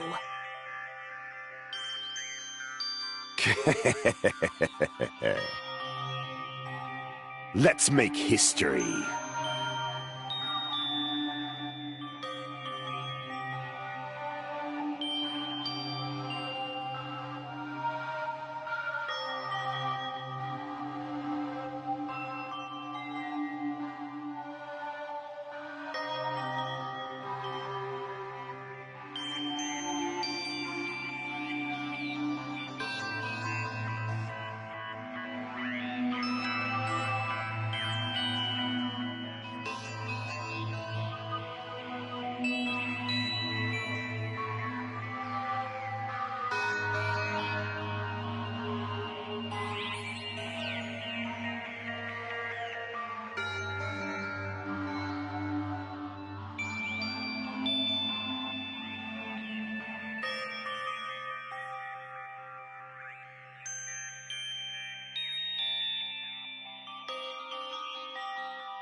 That is...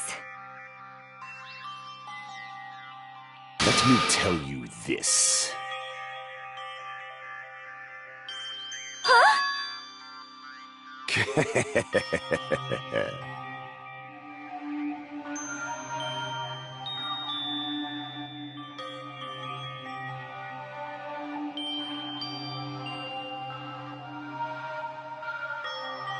I can see it!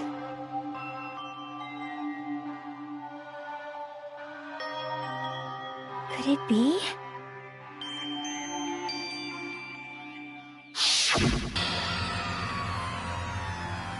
Sensing even my subtle killing intent, as expected of you, Nekomaru. The scorching, stinging, tense atmosphere. I've been a team manager for so long, I'd nearly forgotten this. This is great! What a comforting atmosphere! That's a great one. And what is your reason? Do you intend to resolve this situation by killing me? I am the Warlock, Gundam Tanaka. Heroes, Lords of Darkness, and even the gods themselves flee from me. I do not cling to any trivial reason. I'm simply going to kill you because your very existence is an annoyance. You'll drench your soul with evil until the bitter end, huh? Splendid!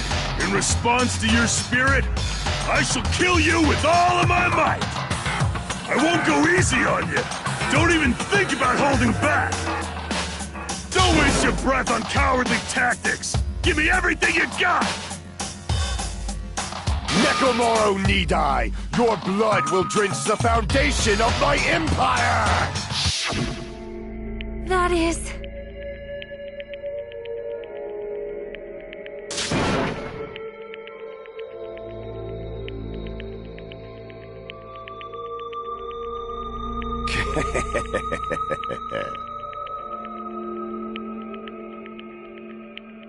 Let me tell you this.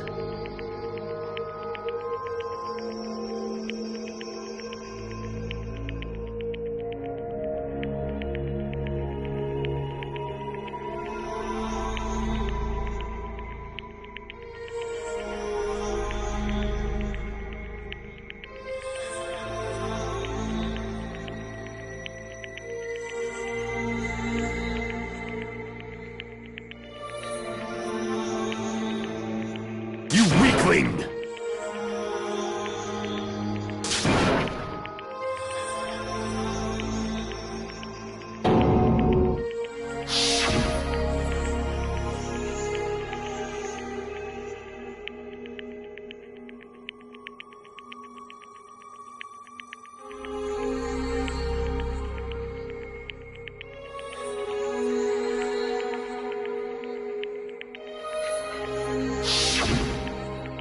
Fall, my tears.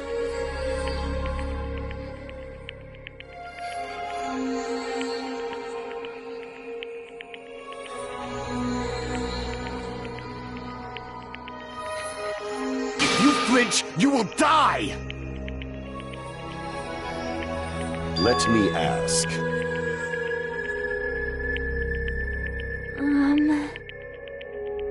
Fine.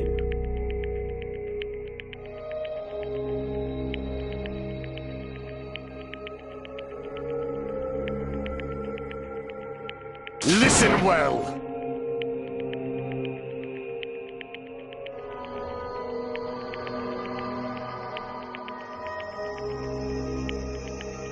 I shall engulf this world.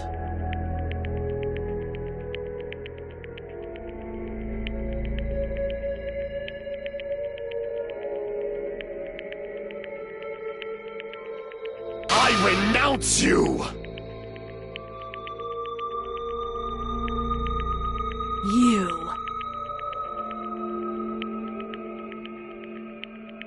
But...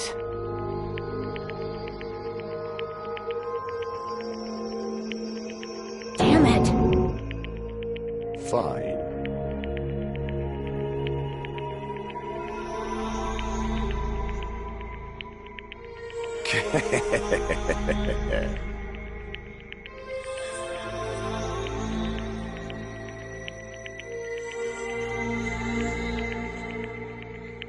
Fall, my tears.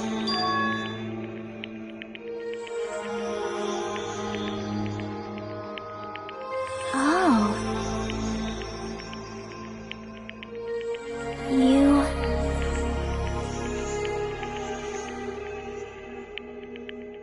Let's make history.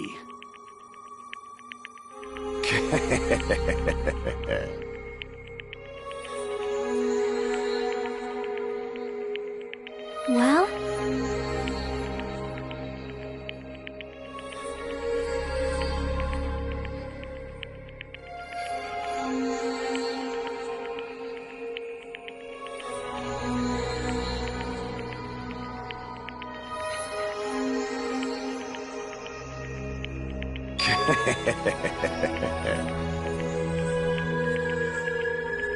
My name is Gundam Tanaka!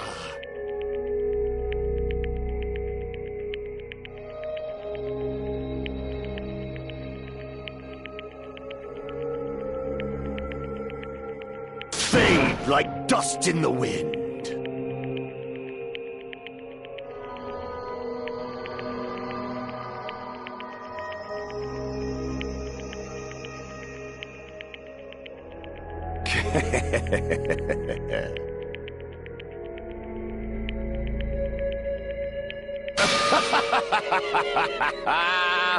Yes, indeed.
beg of you! Huh? I beg of you! How pitiful.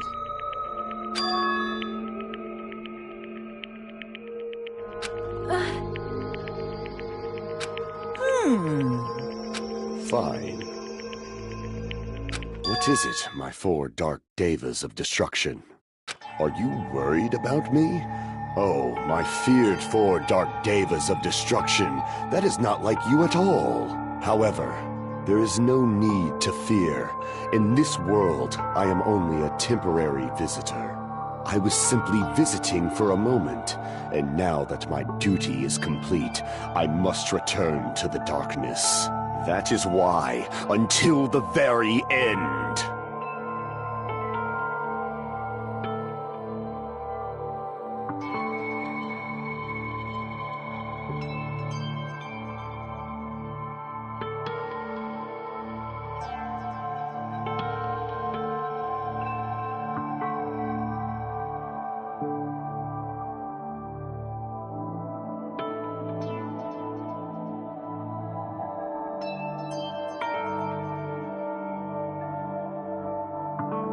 Pride, conceit, courage, insolence, fearful of nothing, daunted by nothing.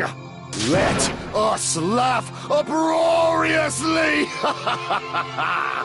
That is Gundam Tanaka! I shall stick with my evil until the very end! Open sesame pandemonium! I shall fill hell with true hell! Let's give it everything we've got! It's punishment time!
Damn it.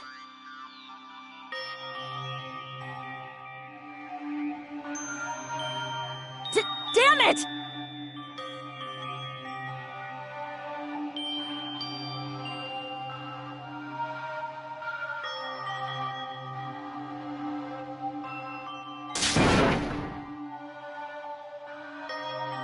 The worst. Oh.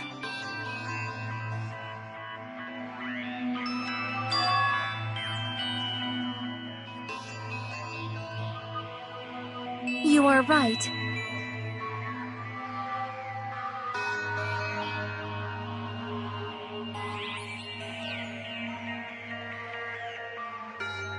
You are right.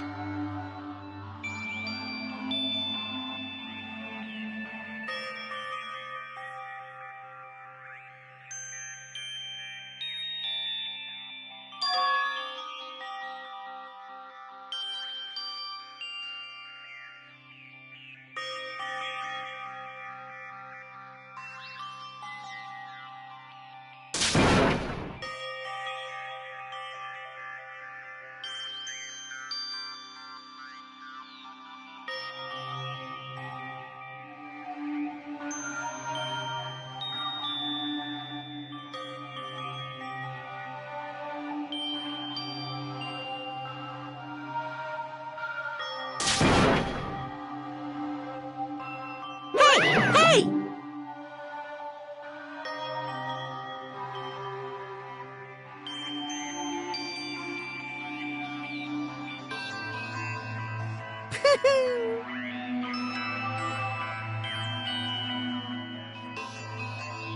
Wait!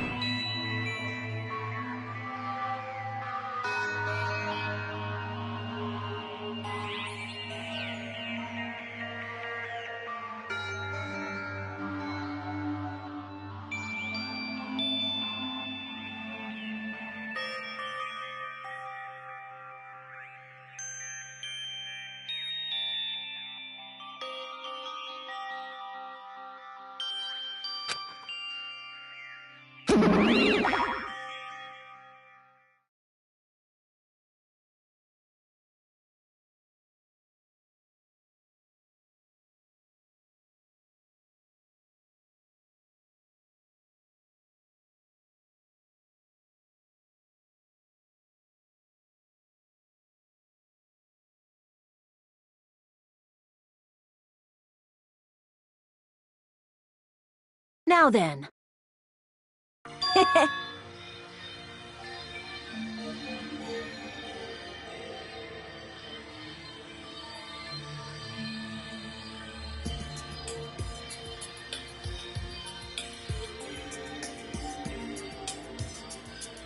Hey! It's not like that.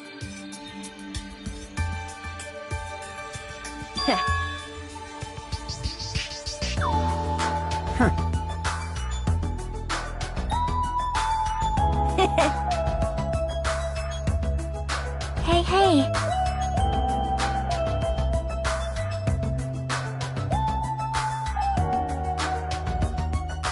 Right?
Well...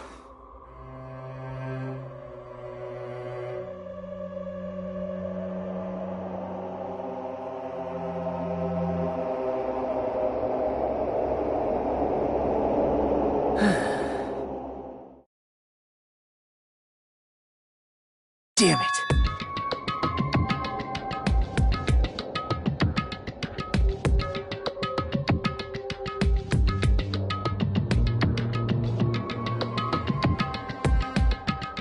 It's obvious.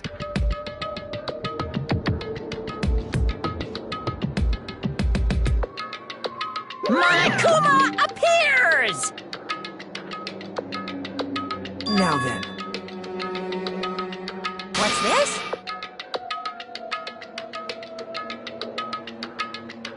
What's the matter?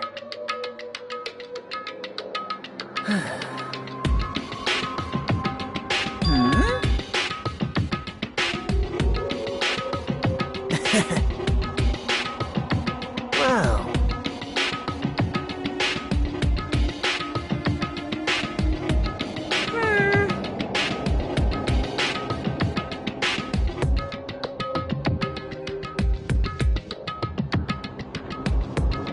Hello.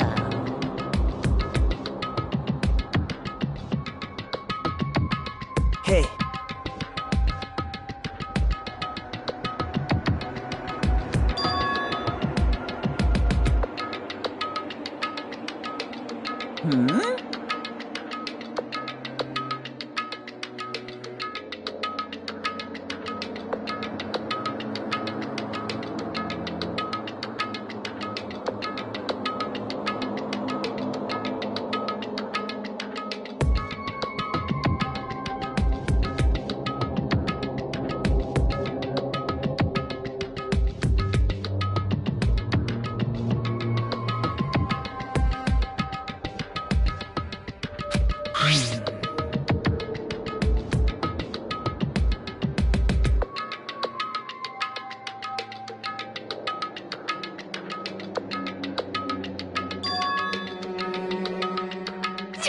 Say what?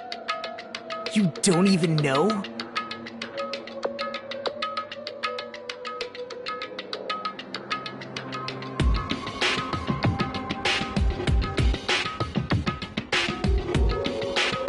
Isn't that right?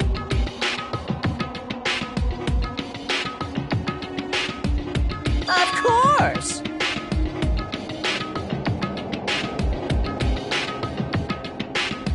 But...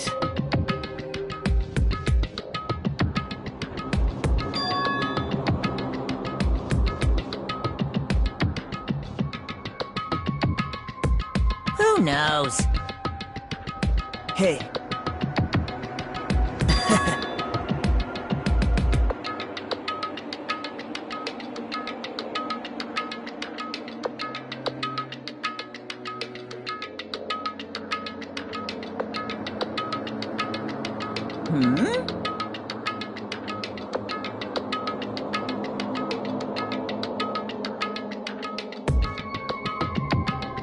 Well... Right?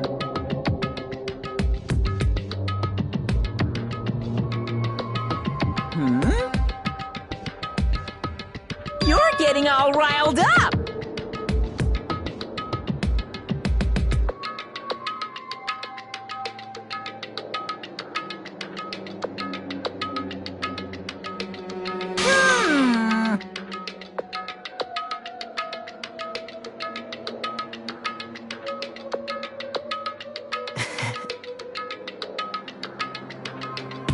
No, no!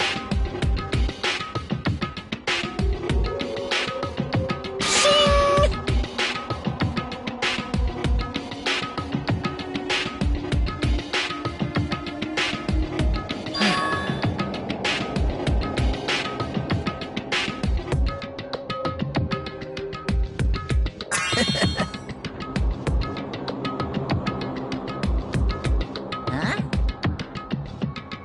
Hey.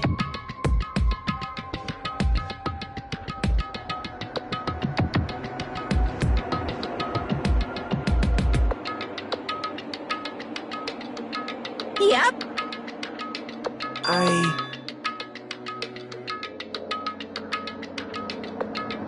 Right?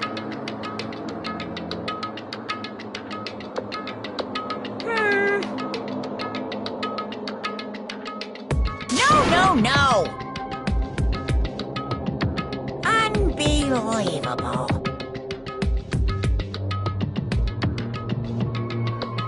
Well...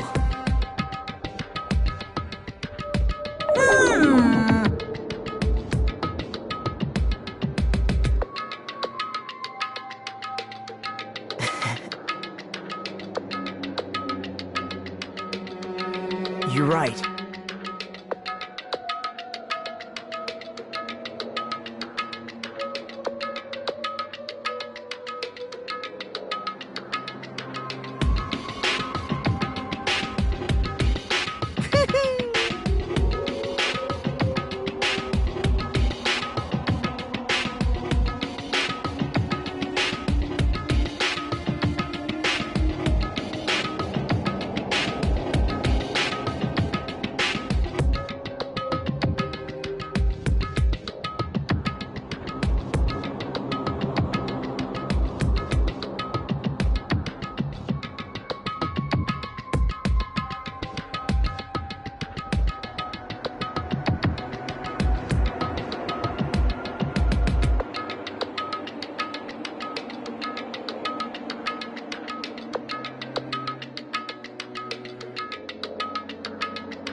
Huh?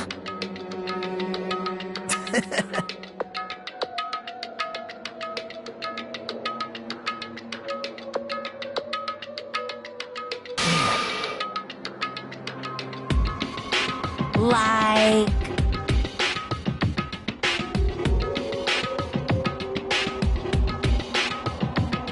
Wow. Say what? You don't know?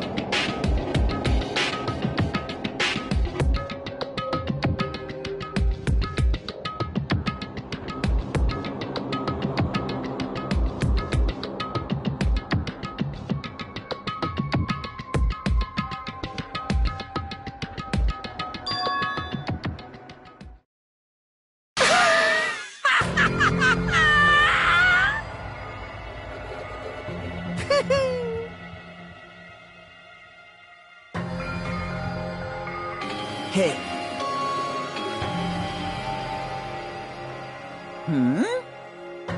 See?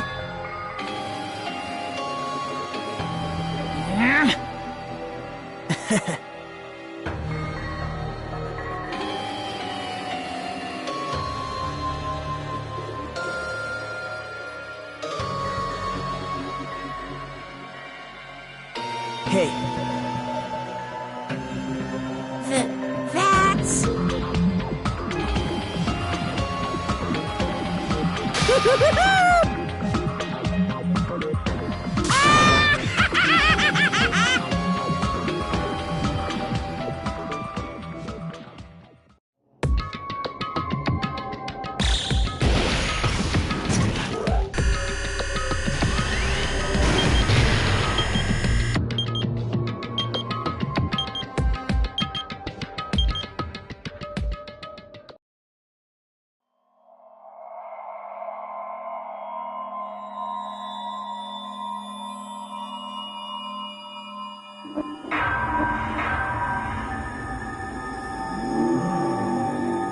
Danganronpa.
my! Hey! Huh? What's up? I'll pick you up!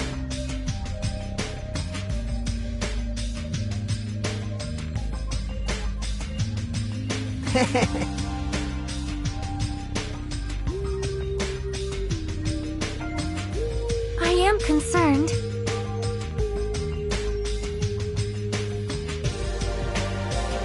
Jeez.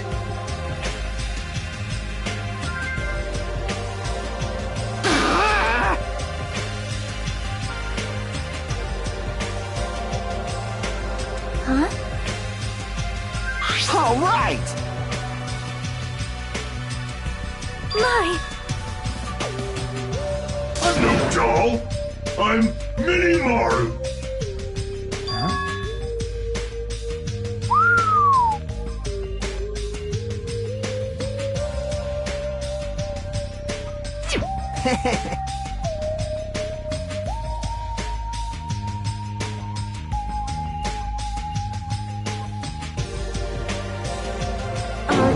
You serious? Thanks. Well... I'll pick you up! Whoa!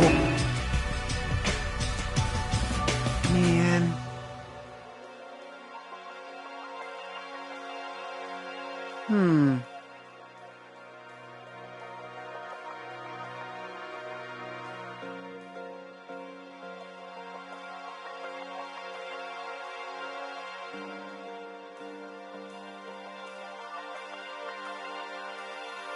Engines revving!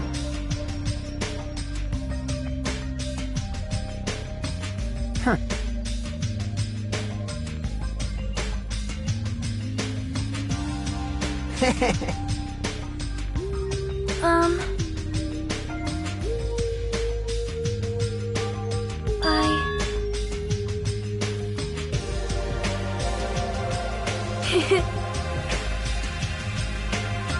Miss Sonia? Oh my! Are you kidding me?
Jeez.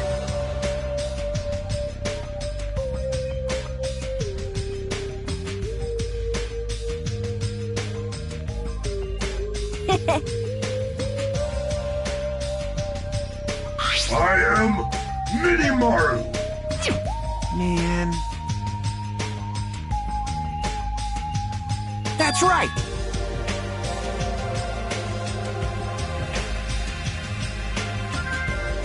You serious?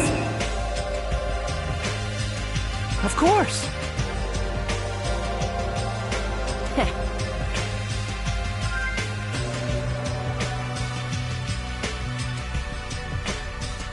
Hey, hey.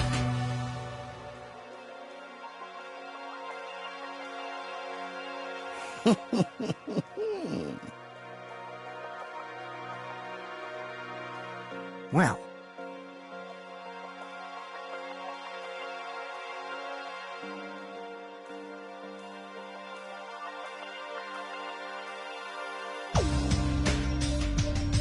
Hey, hey! But still.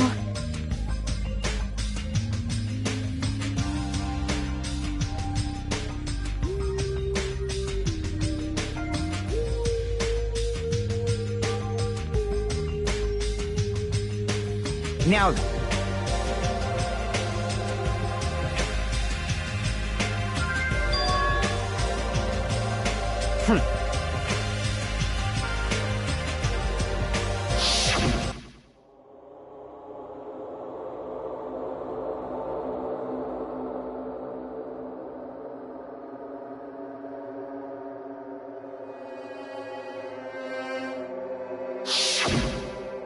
hey, bastard!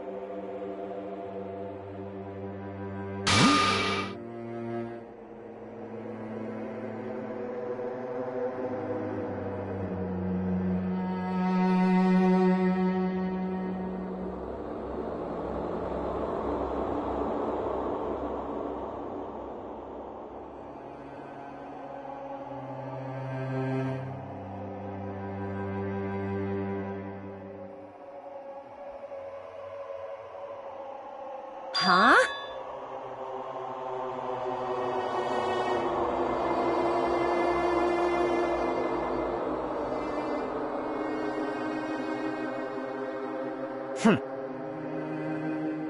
Ah.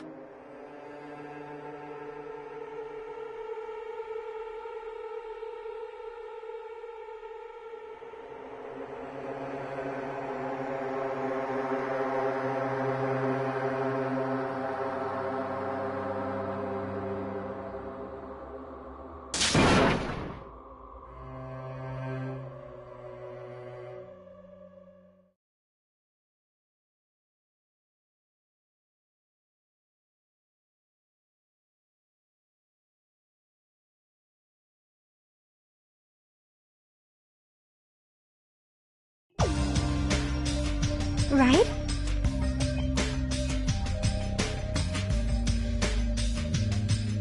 Of course!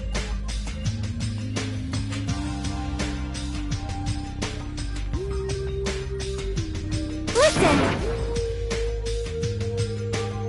Hey!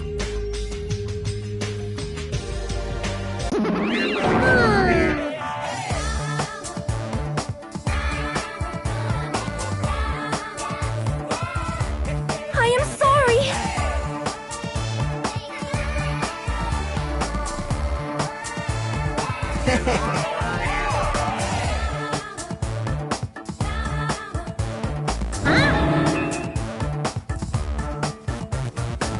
Huh?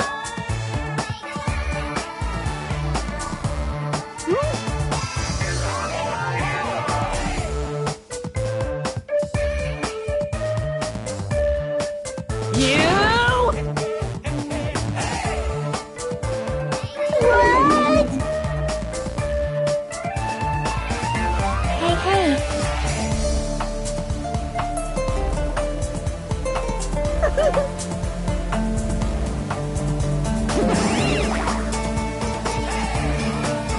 Ding, ding, ding, ding.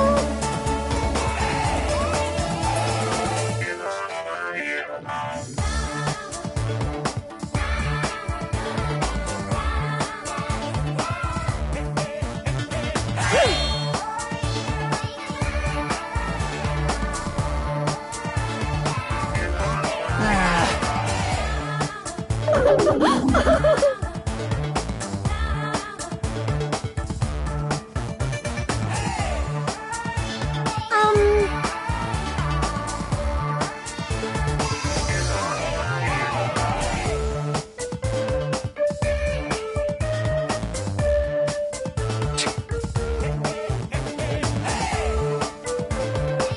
Don't misunderstand.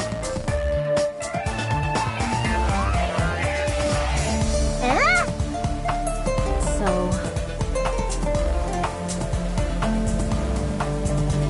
I'll show you my serious side.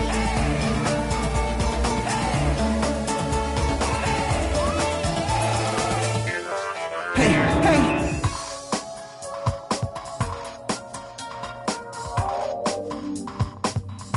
What are you saying? Hey!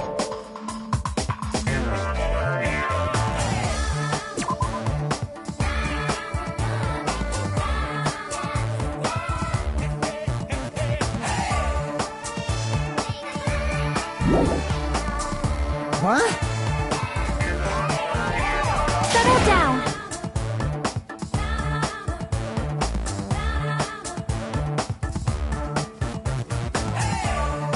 All right.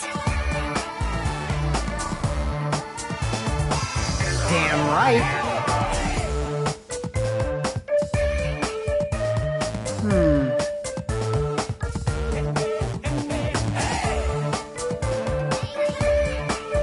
All right.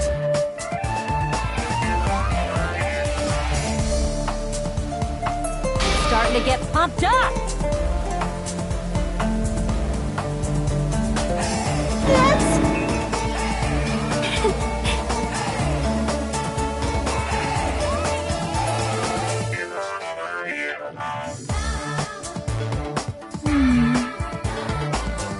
Leave it to me.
So this is the last island.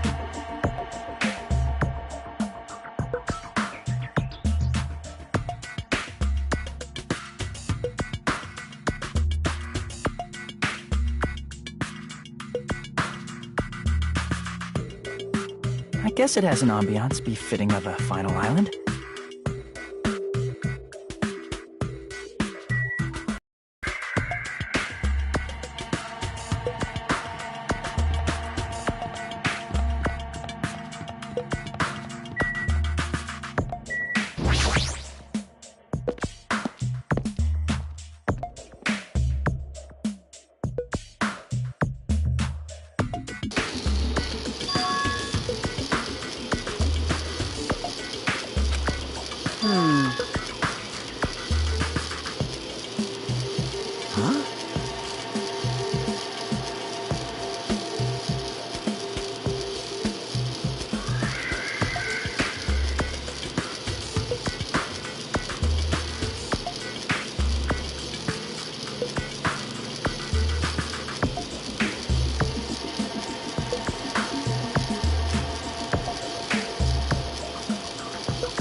What's going on?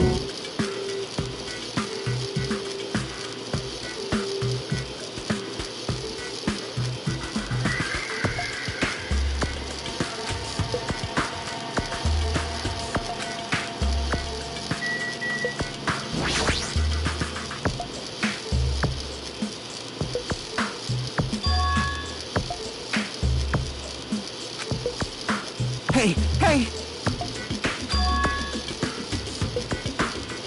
Maybe...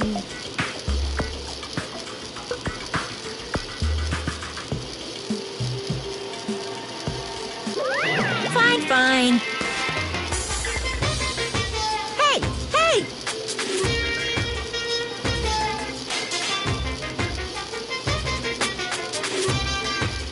Bye-bye!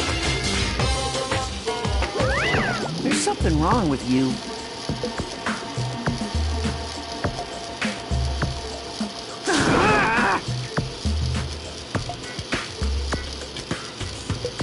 What's going on?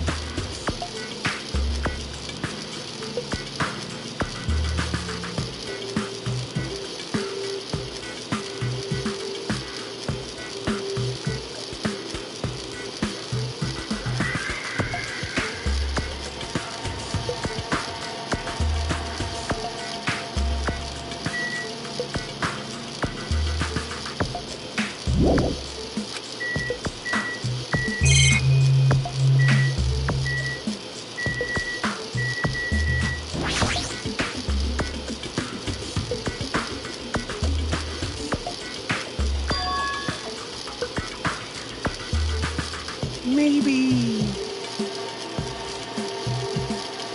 You serious?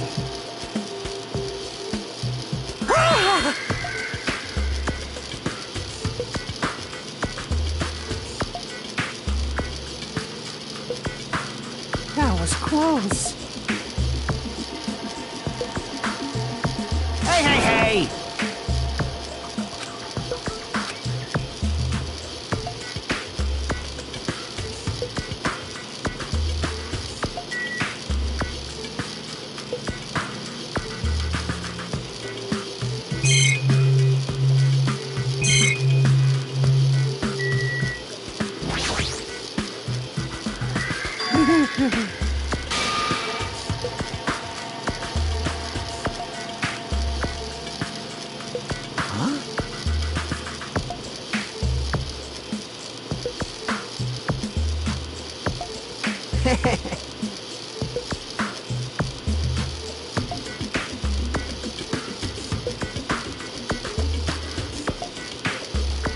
Hey.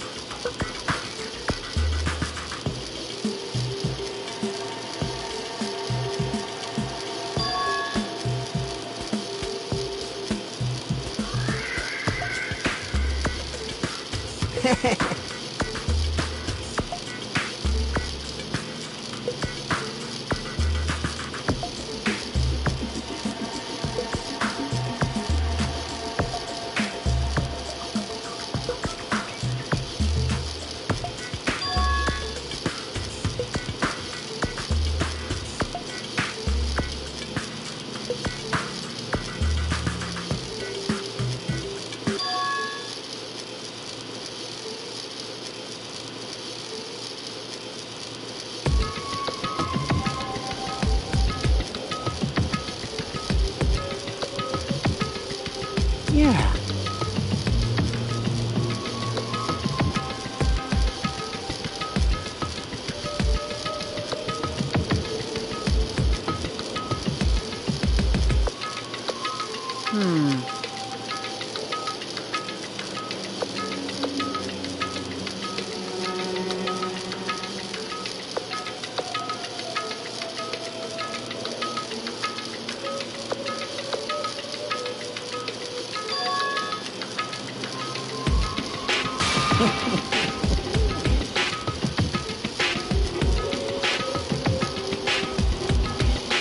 Hey.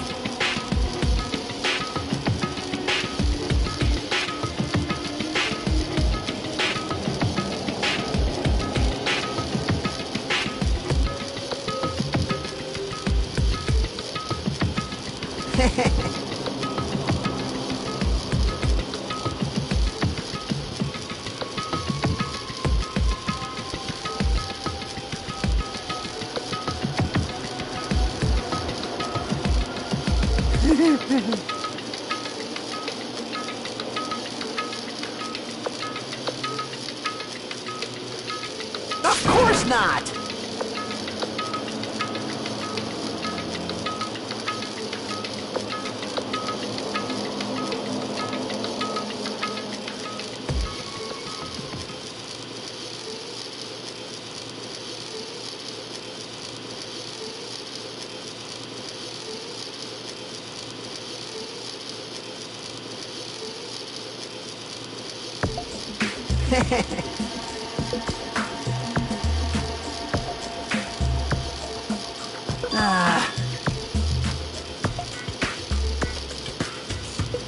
I see.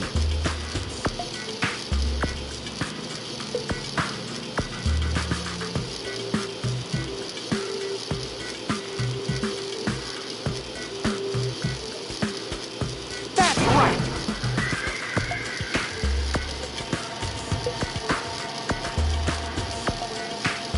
This is bad.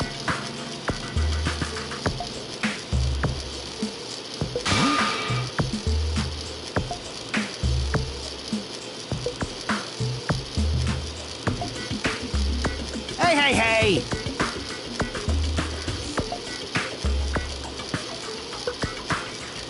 I mean...